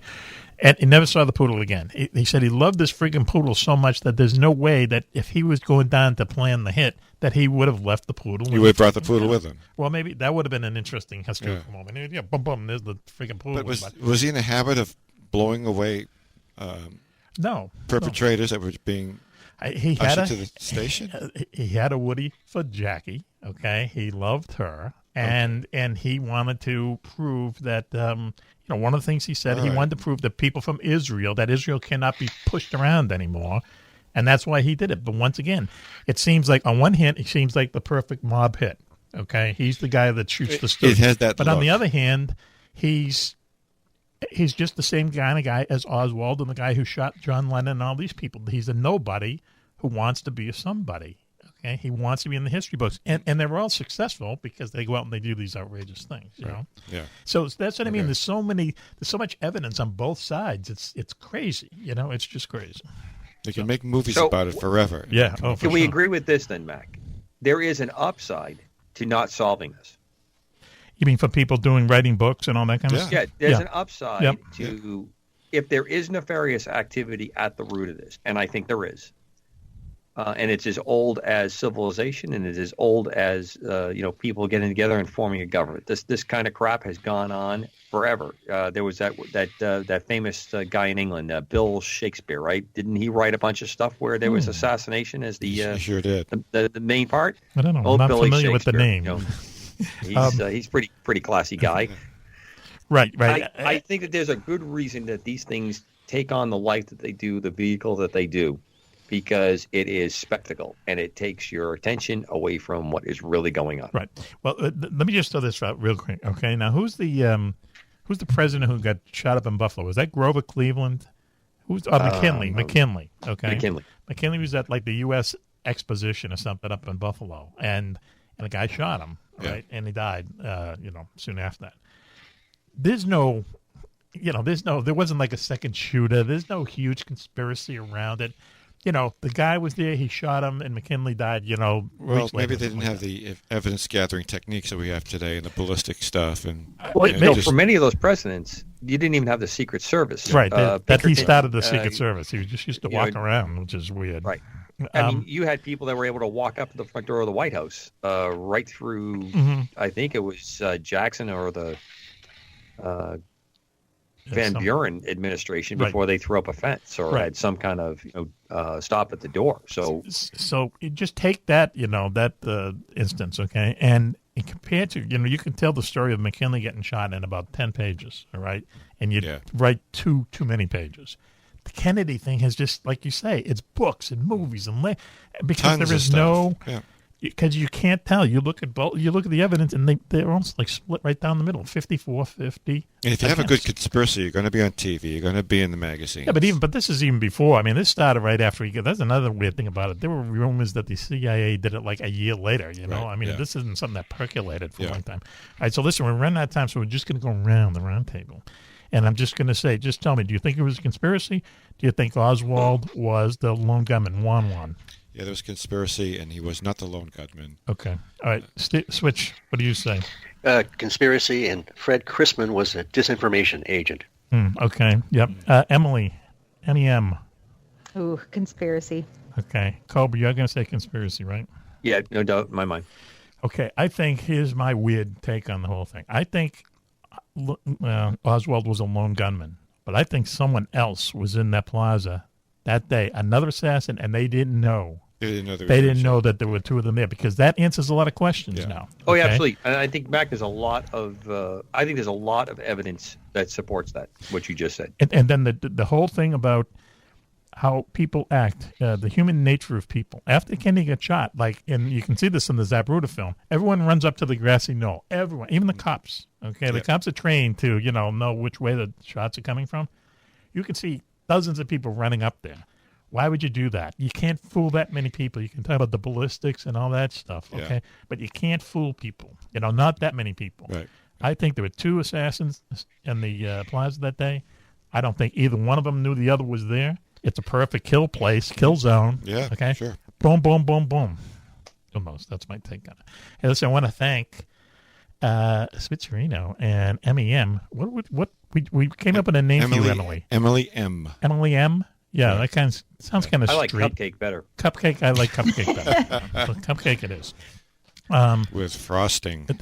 See, now, you know, So you had to take something those. really pretty and turn it into something ugly. Oh, man. Yep. Anyway. and not that funny either, which is the real one. So anyway, look. Thank you to the dynamic duo there for joining us.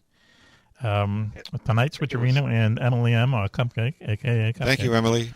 How about a.k.a. Cupcake? That sounds good, right? Okay. Ooh, I like that. There you go. Thank you very much, and we will talk to you very, very soon, okay? Sounds good. Great. Okay. Thanks, guys. All right, see you Keep later, in guys. touch. Good night. All right. See you Good later. night, Switch. Good night, Emily. Wow. I'm out of breath, Me too. which means, I'm wiped out. yeah, me too. Yeah, 2 cans of Red Bull, and we still have another segment to I think go. we have some fresh air to take. Yeah, fresh air might do us some good. Cobra, thanks for joining us. Your secret mission is complete. Yeah, for tonight, the installment is complete. Thankfully, Glad, it is. glad your home base safe. Okay, the Yes. installment. That sounds spy talk, doesn't it? Does. Anyway, so why don't we take a much-needed break now, and we'll be back with the three of us, Cobra, Juan, and myself, and hopefully Rob Beckhausen, who's down in, what did I call it before, the cradle of dead presidents? Did I say that really? No, the graveyard. Oh, what's it? The graveyard of presidents. Yes. Okay. Calling in from Dallas, we hope. So we'll find out after this commercial. Stay with us. British Secret Service. Hello, Moneypenny. Hello, 007. How's your mission to steal the secret sex formula from Dr. No-No going? It will be going fine, except for the 2 idiots headquarters sent with me. Hey, Mac, did Defalo Crumpus just call us idiots? Yes, he did, Juan-Juan. He's an ungrateful putz. I know. Nice car, though. Yeah, and you know what? Now it's my turn to drive. But if you drive, what am I going to do? I'll drive, you shoot the machine guns. Okay? No way, I'm You're driving. too now. Just You're have a driving. license Okay. to do it. I'm driving. Oh, see what I mean, Moneypenny? Well, James, we have to get the stolen formula from Dr. No-No before the big 2-for-1 sale. I'm on it, Moneypenny, but I've got to rid myself of these 2 mushmouths first. What, huh? I still have the red button, don't I? James, not the red button. You wouldn't. Cobra, save us! Hello, gentlemen. And you, Mr. Bond. Oh, my God. Is that Commander Cobra? Jumping from a helicopter through the sunroof of my Aston Martin? Well played, Cobra. But what are you doing here? Besides rescuing my 2 friends, James, I'm here to tell you that you don't have to steal the Cardillo sex formula from Dr. No-No. All you have to do is go online and order it for yourself, and you'll have plenty of the new energy drink. They'll give you the extra endurance you need to get through your daily workout. Please, Cobra, tell us why it's called sex. Well, it's called SEX, S-E-X, for Strength Energy Accelerator. And it's easy to use. Just mix a scoop with water, shaken, not stirred, 30 minutes before you start your workout. And you'll find you can last longer and feel all around better about finishing your regime. Oh my.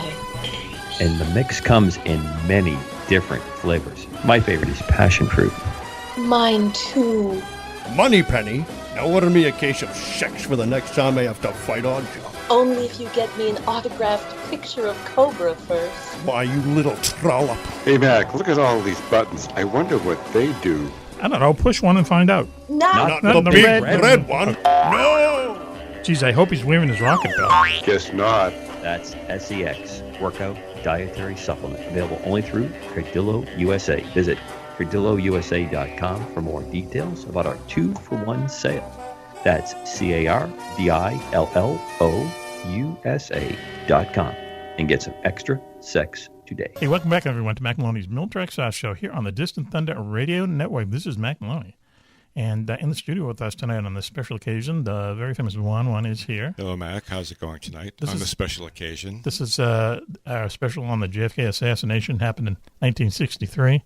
Yep. This week in 1963, so we're getting a bunch of people together to talk about, what really happened, how it affected them, and things like that. We have a really good friend of the show on the phone right now, though. He wants to contribute. He's here every few weeks or so. It's the, who else? He's our good friend. The Ghost of JFK is here. How are you doing there tonight, Ghost? Where are the broads? Very famous Juan-Juan is here. Hello. I'm having a great time tonight, except I'm jazzed up. Are you in love with the new studio, and that's why you've been here 3 straight times? I'm getting more in love with it because Really? it takes a while to adopt the surroundings and the ambiance. Feeling the vibe. Well, there's a really good chance that we saw a ghost here 2 weeks ago. I waved to him, and he looked kind of WNBP familiar. But. Right. We were on the show. We were doing the opening, and but 2 hours later, you said to me, "Did you see the guy walk by when we started the opening?" I said, "No. How would I miss that? It's right here, right?" Right. And he waved to you, and then I thought it was Matt. Gave him a thumbs up. I write to Pistol Pete, and I'm going, "Hey, was Matt at the studio last night?" And it wasn't Matt. And it wasn't Matt. It was a heavier set guy, older than Matt, and I think he was a sales guy. Oh, really? Yeah. Okay. Well, I don't know those guys. But clearly, he locked us in because he locked the lights are out. Right, yeah, he turned out the lights. Stumbling to the refrigerator. Oh, Anyway, so, okay, so, well, there's a chance we might have seen a ghost. I'm going to put some Tom Brady stuff up here in this corner right over with here. With the TP again. Okay. All right, yeah, that's okay. Evidence is evidence. That's right. Anyway, on the phone with us, not here last week, did not see the ghost. Commander Cobra is with us. Good evening, gentlemen. Good evening, Commander. Okay. Back from his secret mission. What did he miss? He missed someone sending me a plastic bag full of cat waste with the note, "Here's your binky, Mac." Well, isn't it nice that the security is working out so well? Security is really good. Signed by Puddles the cat, as it turns out. So, Puddles. Yeah, Puddles. I see Juan-Juan's fingerprints all over this thing, but that's okay. I wouldn't. That's all right. Nope. No. Yeah, I have you on the show last week saying I'm still waiting for the. It'd be fun to send cat crap to the mail to Mac, and you basically say that. So I'm still waiting for him to send me the devices. Hold on. This is supposed to be a special. Yeah, I'm waiting. As you put it, the toys.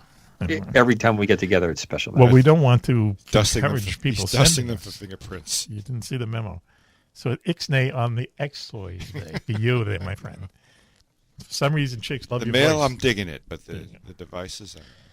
Well, Club says he has a box of them. Yeah. All right. Okay. All right. Anyway, and you stopped the show last week when you said any of them have the name of a animal. What is that? Hang on. I didn't do it then, but I'll do it now. Did I give the answer? What did you have in mind? The rabbit. Oh, wow. Look it up. Yeah, now that you reminded me, I don't, have to look it up. But yeah, it's a very popular female sexual toy. Okay, right. All right. Yeah. Okay. Hey, listen. You might get them as a sponsor someday. Toy, like Matchbox. Yes, right. Yeah. Barbie.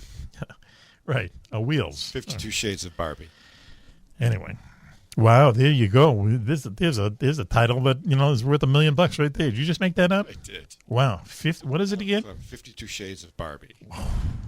50 Shades of Barbie. 50 Shades of Barbie. I'd make it 52 because 50 was already taken. No, wait a minute. What's the movie? 50, right? Right, Yeah, 50. Okay. I remember when that book came out, we went to Rye Beach one day, and like everyone within a distance, that you could actually read had the same freaking book. That one July, and everyone read that book. And that woman just became so freaking rich. It was a submission to a book club in some little town in Australia. That's how it started. It's amazing. Yeah, and then boom, movies. Well, good for her. Anyway, it's the woes of a writer, man. The fellowship of the miserable. Cobra, you should write a book someday. Thank you, Mac. Coming from that is a very nice compliment and encouragement. Right, okay. Also on the line with us is... Talk about somebody who should write a book. Yeah, right. You ain't kidding. A good friend there from across the puddle.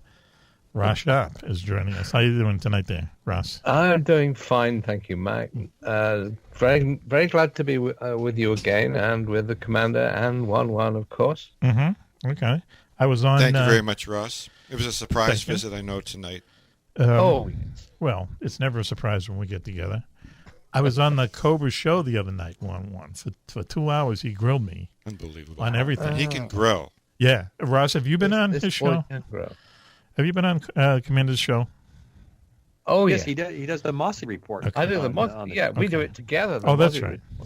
It's a sort of a regular, irregular feature that is growing in popularity, I think, Commander. Okay. I listen so frequently that all of it gets mixed up, and I wasn't sure. Okay, but I think it's an interesting show there, Cobra. I think Cobra's everywhere. Well, he's everywhere. So right. Ross is. The reason that having Ross is so special is, his organization, the People's Mosquito Project, rebuilding from scratch. You got started, Mac. We started on your show, and a number of listeners joined, and then we've had a number of people that have joined from my other enterprise that I do at the other station. So it's really helped that program move along, and Ross's appreciation has always been very strong to always try to help us. So right. Yet the Christmas cards are out now, and the special limited edition 2018 calendar says he's getting a plug-in. Right. Peoplesmosquito.com, right? Right. That's it. The peoplesmosquito.com. That's correct. Okay. Mm-hmm.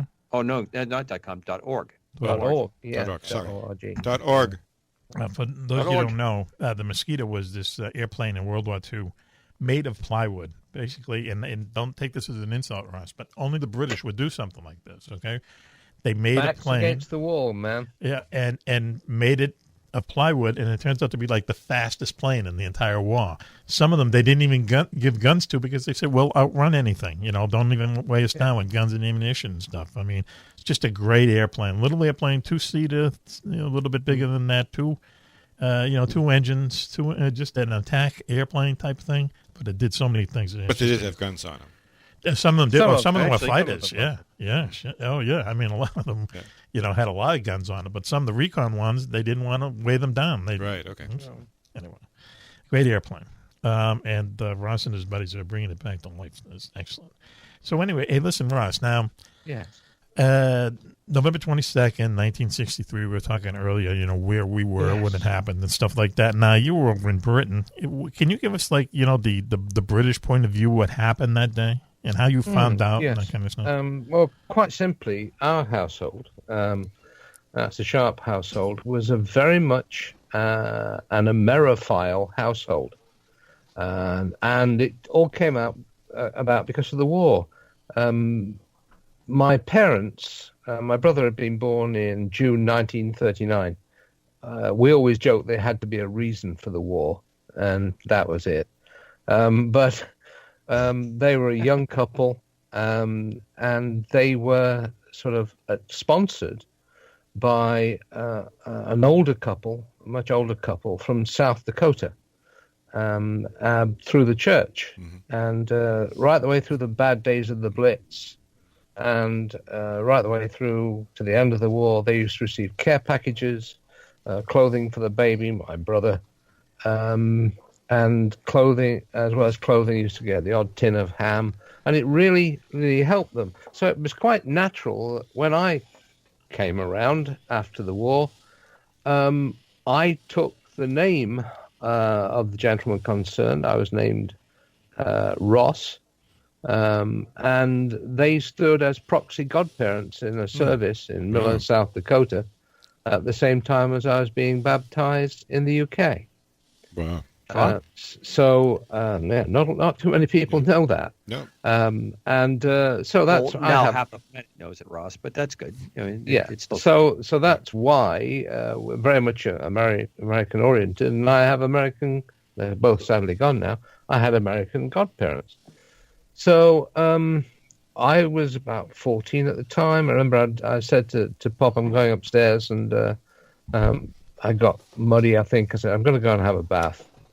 So I'd not been long. I think I got out of the bath and I was toweling myself down, and he called up to me up the stairs. We lived in a 3-bedroom house, built in, what was it, 1923? Yeah, it was a big brick-built house. And he called to me, said, "You've got to come down." I said, "Why?" He said, I remember him standing at the bottom of the stairs, said, "President Kennedy's been assassinated." And I just didn't believe it. Yeah. It was just... that's can't be true. How long did it take, Ross, for it to really sink in that this was actually happening and that? I think it was dead? a couple of hours. They didn't know he was dead right away, but we had a small Irish television, believe it or not, a Murphy, black and white, and we were clustered around that. And obviously the reports were coming in from reporters and at the hospital, and it was just mayhem. Yeah. And it took a long while for it to actually sink in. We know now, of course, that the president was officially classified as moribund when he arrived at the hospital, so there was no chance. But yes, it did take a while for it to sink in, and it was just numbness after that. It was like the light going out. Did they have the wall-to-wall? Well, yes, as far as you could do. Of course, you have to understand, in those days, there were only, let's get this right, 2, 3, 4 television stations on a national basis in the UK. Yeah. That's all. I think there was, 3 or 4 maybe in the US, too. Yeah, so that was it. It was literally wall-to-wall. And basically Walter Cronkite was not on all of them. The thing why it had such an impact locally, believe it or not, where I was living, there is a local John F. Kennedy connection. Oh, yeah? How so? Oh, yes, again. Amazingly, one of the Kennedy girls actually married the son of the Duke of Devonshire, Kathleen Kennedy. And she became the Marchioness of Hartington, which is a courtesy title. Yeah. What was that name again? What was that title again? The what? The Marchioness of Hartington. It's the female equivalent to the Marquess of Hartington. Well, I should explain that British aristocracy, the higher you go, if you're just sir or lady, that's all you are. You're a knight, or his wife is a lady. The higher up you go, you also get courtesy titles of a lesser rank attached to your main title. That's so as your children are growing up, and obviously their father is still alive, they can have a lesser title that they can be addressed by. It's called a courtesy title system. The Queen has lots. I believe also the Duke and Duchess of Cambridge, when they're in Northern Ireland, they're Lord and Lady Strathearn. It's weird, I know, but that's life. So she became a member of the aristocracy. Now, the thing is that she would, of course, have become the Duchess of Devonshire. Believe it or not, Devonshire is the title refers to Derbyshire, because in the Middle Ages, a clerk who was actually writing this out made a mistake. Oh. The person who was being created a duke thought, okay, well, I'll go with whatever you want to call me, basically. Jolly And fellow. anyway, her husband, the Duke of Devonshire's son, was a tank commander, and a very distinguished one. But he was killed in action in Normandy. So that left her a widow. And unfortunately, when she died in an air crash post-war, she was actually buried in St. Peter's churchyard, and the little church in the village of Edensaw, which is on the ducal estate in Derbyshire. So much so that when JFK came on official visit to England, he actually made a private side trip to visit his sister's grave in Derbyshire. Wow. And a large inn in Derby, about a mile and a half from where I was living, was renamed the John F. Kennedy. Mm-hmm. So, yeah, there was a big local angle to this story. Can I just ask a question? Sure. His father, who you don't really hear too much about, Joseph Kennedy, was the ambassador, the U.S. ambassador to the U.K. And not well liked. He's like, really didn't have a... Which appears to be mutual. He warm didn't and seem to fuzzy. like England very much either. No, right, yeah. There was no warm and fuzzy with him in England. Well, he went back to Roosevelt and said, basically, just let the Germans take it over, improve the place. Yeah. They different point of just view. pull everybody out because these guys are going to lose. Which didn't exactly endear him to the British government. Normally, when you're an ambassador of a neutral country, as he then was, you maintain neutrality. You're not supposed to take sides in any conflict. Right. Wow. By the way, as one of Kennedy, as a reflection of Kennedy, the ambassador, the air attaché, Rich, at the time, the American air attaché was flying around England in a Beech stagger wing, right, with a bright blue fuselage and bright yellow wings. That's so the Luftwaffe wouldn't shoot him down. Right. And carrying an embassy seal on it. Wow. Talk about a beautiful wooden airplane. Oh yeah. Well, anyway, so that yes, the assassination was a great shock locally, because the one place in the British Isles you could have chosen to have a big Kennedy connection, that was right where we were. Right. Yeah. And over in Ireland, of course, like we were talking earlier. Oh yeah. Growing up, in our house too was a picture of Kennedy, with some kind of saying, whatever, next to a picture of the Pope. Sure. Yes. The two were interchangeable. Yeah, right. But, we've talked about tonight, whether it was a conspiracy or whatever, but let me ask you a different question. Supposing if Kennedy had lived, okay, let's say he lived, let's say he wasn't shot at all. I think he would have run re-election in 64. I think so. Yeah. Right? Because he was really Johnson. He was really popular. He was a really dumped Johnson too. Yeah, probably. Okay. Oh, highly likely. Yes. Yeah. So then he has to retire at the end of 68. Okay, and that's when the Vietnam War just like goes insane, right? Would that have happened? Or would it dawned on him?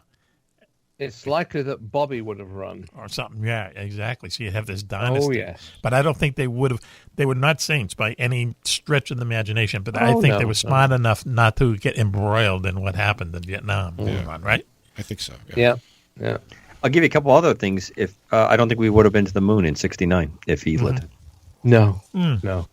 Yeah, he had a lot of public relations behind him, which he was really like the first president to really kind of.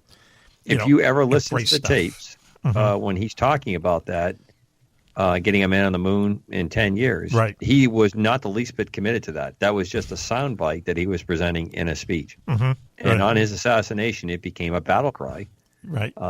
To kind of take all this emotional energy and harness it. Yeah. Yes. I think he was a very much. He was wildly popular, not just in Ireland and England, of course, but the rest of Europe. And he made that speech in an epoch speech in Birmingham, in Berlin. Right. The only thing is they did commit a slight linguistic error. Oh, come on! You're not going to bring up the donut, are you? Yeah. Did he say I want a donut? I am a Berliner, and he said I want a donut or something. Berliner is a special type of sausage. Yeah. Oh, okay. I understand that the Berliner was a pastry. Is there any truth? Yeah, is there any truth in it? Because it seems like he'd have people who would look into something like that before he said it. Yes or no? No. I think it's silence. I think it's true. True. Yeah. Okay. Yeah, I think it's true. All right. Excellent. Yeah. I want a donut. Who knows? So Could have been worse. Could have been worse. Yeah. Juan just mouthed something to me that was One thing incredibly filthy, but just leave the lead. Would have been a much stronger Navy, that's for sure. Yes. Right. Yep. So, Exactly. now we also talked about earlier in the show, as it turns out, that from our point of view, what happened, we were all like kind of in grade school when this happened. And I was in a Catholic school. Were you in a Catholic school? Oh, no, only on Sundays. School? No. Cobra, were you in a Catholic school? I was 1.5. No, I was not in school. Okay. Anyway, with the Catholic school, they added the drama of the whole, thing, so it just weighed on everyone's minds. You could tell. Sure. And then, as we said a little while ago, a month later, boom, the Beatles all of a sudden show up, and everyone just goes. And save the day. It saved the day. Do you see that from your point of view, Ross? Do you know what I mean? It was insane. My brother-in-law, late brother-in-law, unfortunately, we lost him about 5 years ago. And that's a whole other story. He slipped and fell off a mountain in Switzerland. Oh, wow. Yeah, I know. Yeah, bad news that was. And not only that, but the Swiss actually lost his original birth certificate and marriage certificate because they demanded the originals, not copies. And his body was stuck in customs in Geneva for more than 2 weeks. But that's a whole other story. The Beatles, he was from Bold in Cheshire, which is about 20 miles out of Liverpool. And he could do a very, very passable Paul McCartney impersonation. Wow. Except he wasn't right-handed as opposed to being left. Okay. The whole phenomenon, as Juan-Juan touched on, about they'd been to Hamburg, they'd regrettably dumped Pete Best and Why? Pete Best fan here. As someone said, there's a great joke on one of the best British comedy film series of all time, Red Dwarf, when the narrator, who is from Liverpool, was playing a talking computer, said, "Yes, we could be in an alternate universe, somewhere like where Hitler had won the Second World War, or where Ringo was a really good drummer." Oh, that's not right. No. Yeah, that's a line from Red Dwarf. Okay, time out. Wow. We have to say this in defense. Ringo was one of the best drummers in rock and roll. Juan-Juan, correct? Yes, I agree. Yeah, he is. And people don't understand what you've the really jury's touched. out in England on that one. But seriously, no. All they have to do is listen to you on YouTube. First of all, I read the Beatles recording book, studio book, and it's every single day a diary of what they did and every day, who played what and all that equipment stuff. they used and everything. Incredible, right? What they had for snacks. And it would say how many takes, of a certain song, whatever, and why they stopped the take. In the 178 songs they recorded, I think is the number, all right? They stopped the tape for Ringo twice. That's for the it. entire career. For the others, it was in the hundreds. John falls off his chair, someone's chewing gum, or whatever. And it never stopped the tape while he was playing. I'm not saying he couldn't carry a beat. No, right? he's amazing. Just go on YouTube and listen to Ringo style isolated drums for certain songs and stuff, where the drums are really brought up. Incredible. He's an incredible drummer, and that's all there is to it. And ask any musician, and he'll tell you, he's an incredible drummer. So there's the proof. Right. Well, there's still, as I said, that line was broadcast on BBC television. It's on the record. Wow. As a matter of fact, I'll send you the clip, Matt. You can play it. It's very funny. All right. Well, anyway, I guess my impassioned From plea Kennedy didn't to get Ringo, anywhere. it always comes back to the Beatles. Well, 6 degrees of free connectivity, The alternate universe. Bacon in 6 leaps. Well, he's worth like $350 million, right? So, he had to be doing something right. Yeah. Anyway, but do you know what I mean? How sometimes they can be like a bad distraction, when Kenny got shot, and everyone was really in this mourning period. Man, I remember it like crazy, And then the next thing I know, like all of a sudden, the Beatles, who, what, what are they? And it was kind of like an invasion. It was amazing. Right at The Christmas. thing is, of course, you've got to understand there are two schools of thought at this moment in time. You have the Beatles, and you have Liverpool Sound, Jerry and the Pacemakers, and so on and so forth, flooding south from the Mersey. And sort of a bulwark of London, you got Stones fans. Yeah. At exactly the same time. Yeah. Now, the Beatles are playing, obviously, everything from Jerry Lee Lewis and so on and so forth. The Stones were playing rhythm and blues tracks from America, much harder, harsher sound. And in the UK, you fell into one of two camps. You're either a Stones fan or you're a Beatles fan, And there was almost like hatred between the two fan bases. Oh, goodness, yes. It's unbelievable. Yeah, absolutely. But both of them, bands, many of their members came from having studied at colleges of art. Right, that's the incredible thing. Yeah. And they felt like they were out of place in those colleges of art. And it's just, when you read about how the guys met individually and then collectively got together, let's form a band. It's like, who would have predicted they would I would strongly be this popular? suggest if anyone goes to Liverpool, they do actually take the official bus tour to the various places, down Penny Lane, go and see the various houses, etc. Ross, is it true that JFK took that bus tour? Unconfirmed. He did, actually, as I said, he escaped up to Derbyshire. He did things that his handlers weren't necessarily pleased with.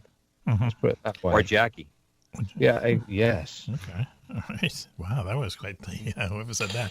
Listen, though, just speaking about England itself, now, a lot of people, when the Beatles first came out, and they went to London and really started getting popular, a lot of people didn't like them because they were from the North. Now, is that kind of like, some people in the North of this country look down on people from the South? Is that the angle?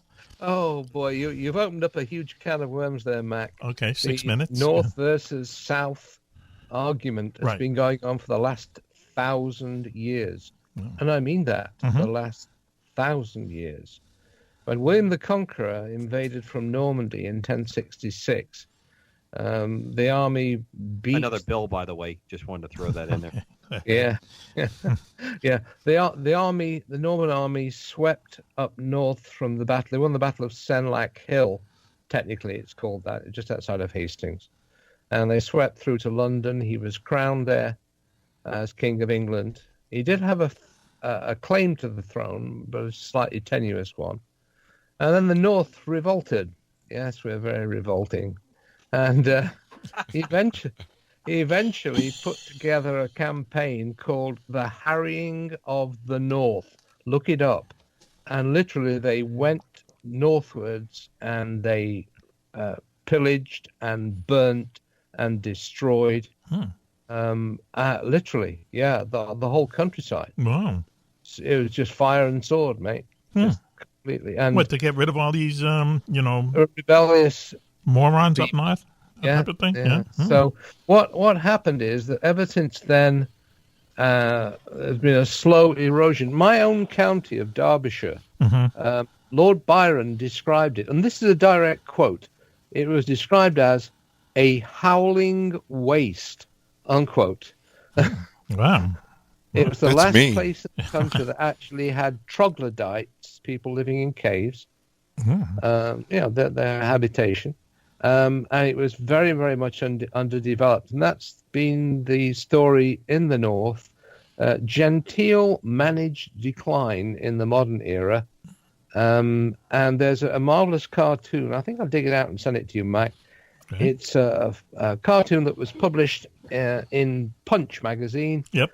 And it shows a large blob at the bottom, and it's labeled London.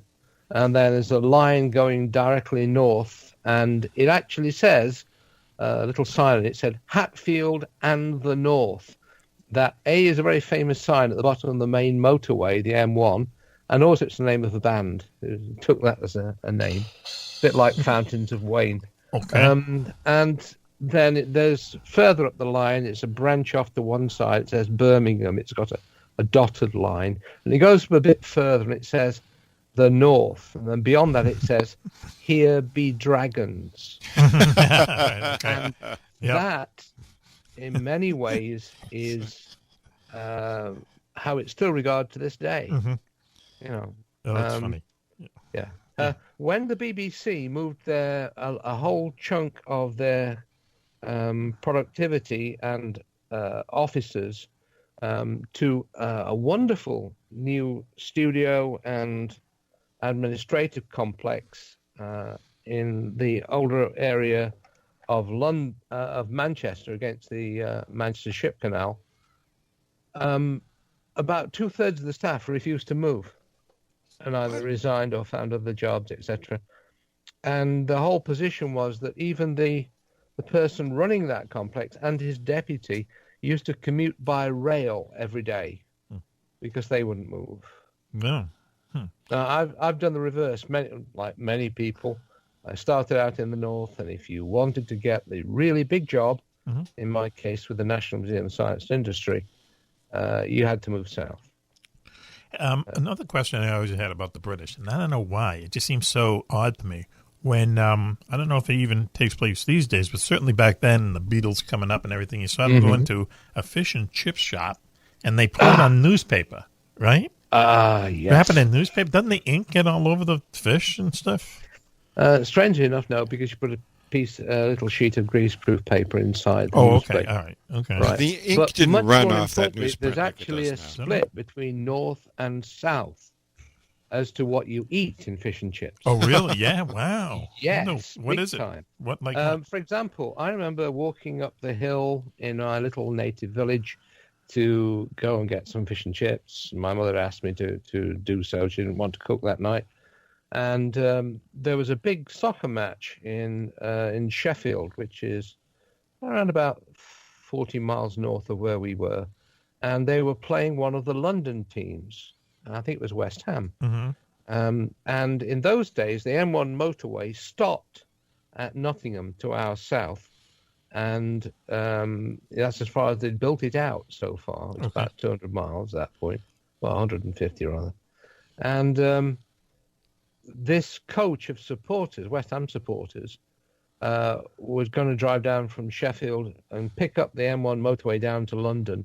It was going to be taken about an hour and a half. And suddenly they saw the fish and chip sign. They got the guys to stop, and they all boiled into the fish and chip shop where I was.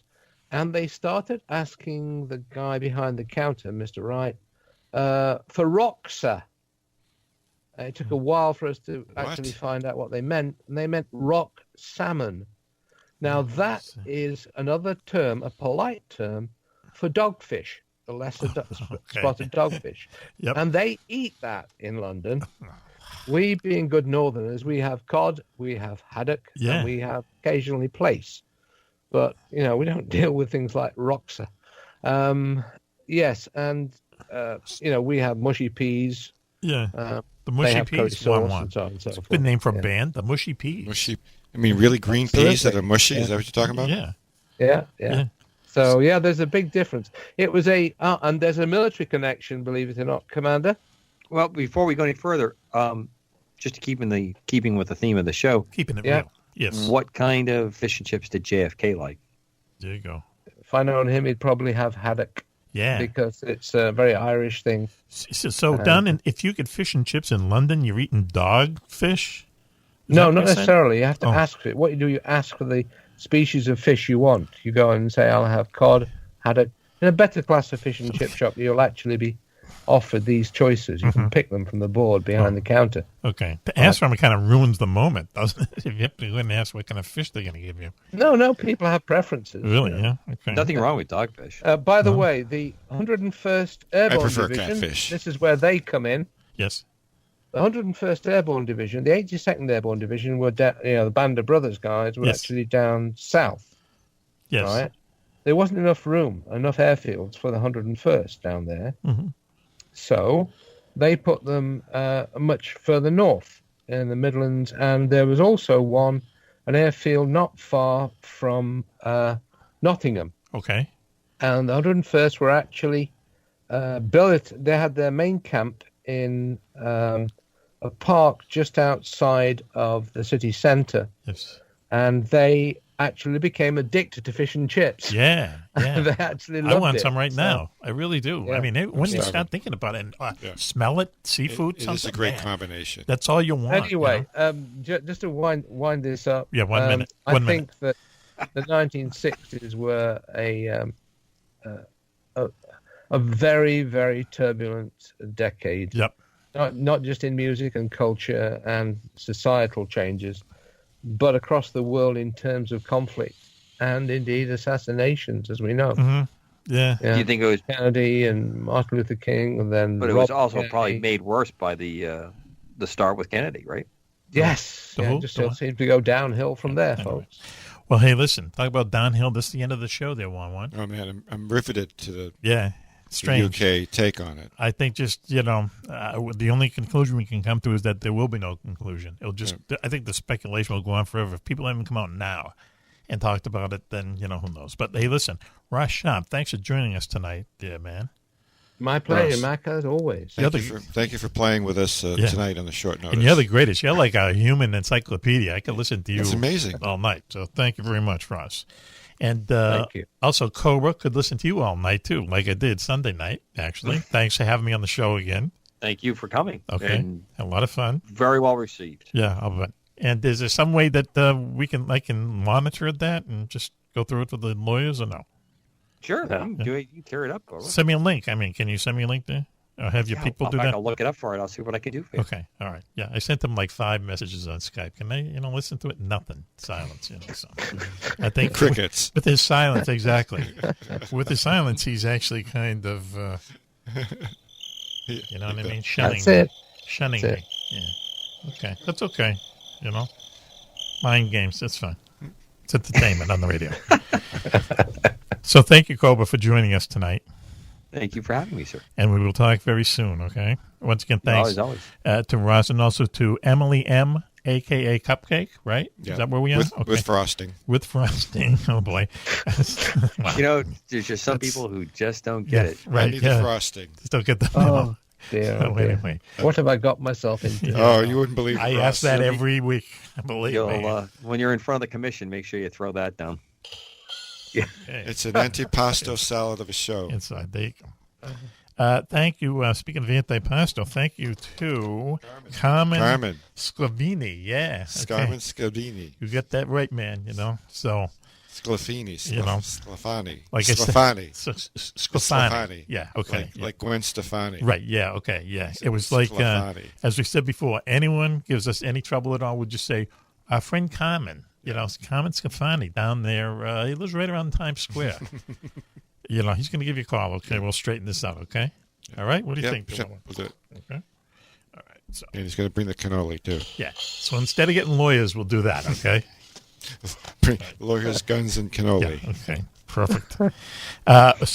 Thanks to Stephen M. and also Rob Beckhausen didn't call in tonight for some reason, man. So why are we thanking him? I don't know, but we're not, I guess, apparently. Just better be nice. Who knows? Ever since we heard the female voice the last time, he's been gone. MIA. He could be there laying dead and Puddles has already eaten him up for 3 days. You never know. Right, okay? the wild dogs. Yeah, okay, all right. Wouldn't that be ironic? He lives in a city where there are 9,000 feral dogs running around killing people, yet his cat killed him. Wouldn't that be? Anyway, is that ironic, Cobra? No.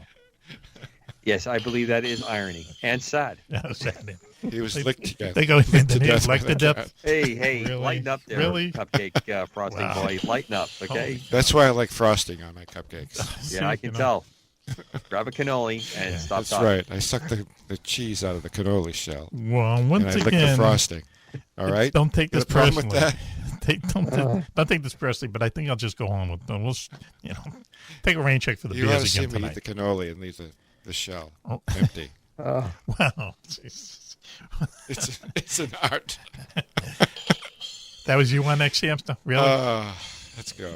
Let's wrap it up here. Wrap it up. Thank you. And thank you to Paul Bishop, ex-LAPD interrogator, who really kind of explained it to me why, Oswald had to be sent. I thought he was there. Yeah, it was just like the way that they interrogated him, what he lied about, what he didn't lie about and stuff. Really interesting, Paul Bishop. So thank you to him, and thank you for everyone out there listening to us. Until next week, This is Mac for the gang saying, be safe, be happy, and...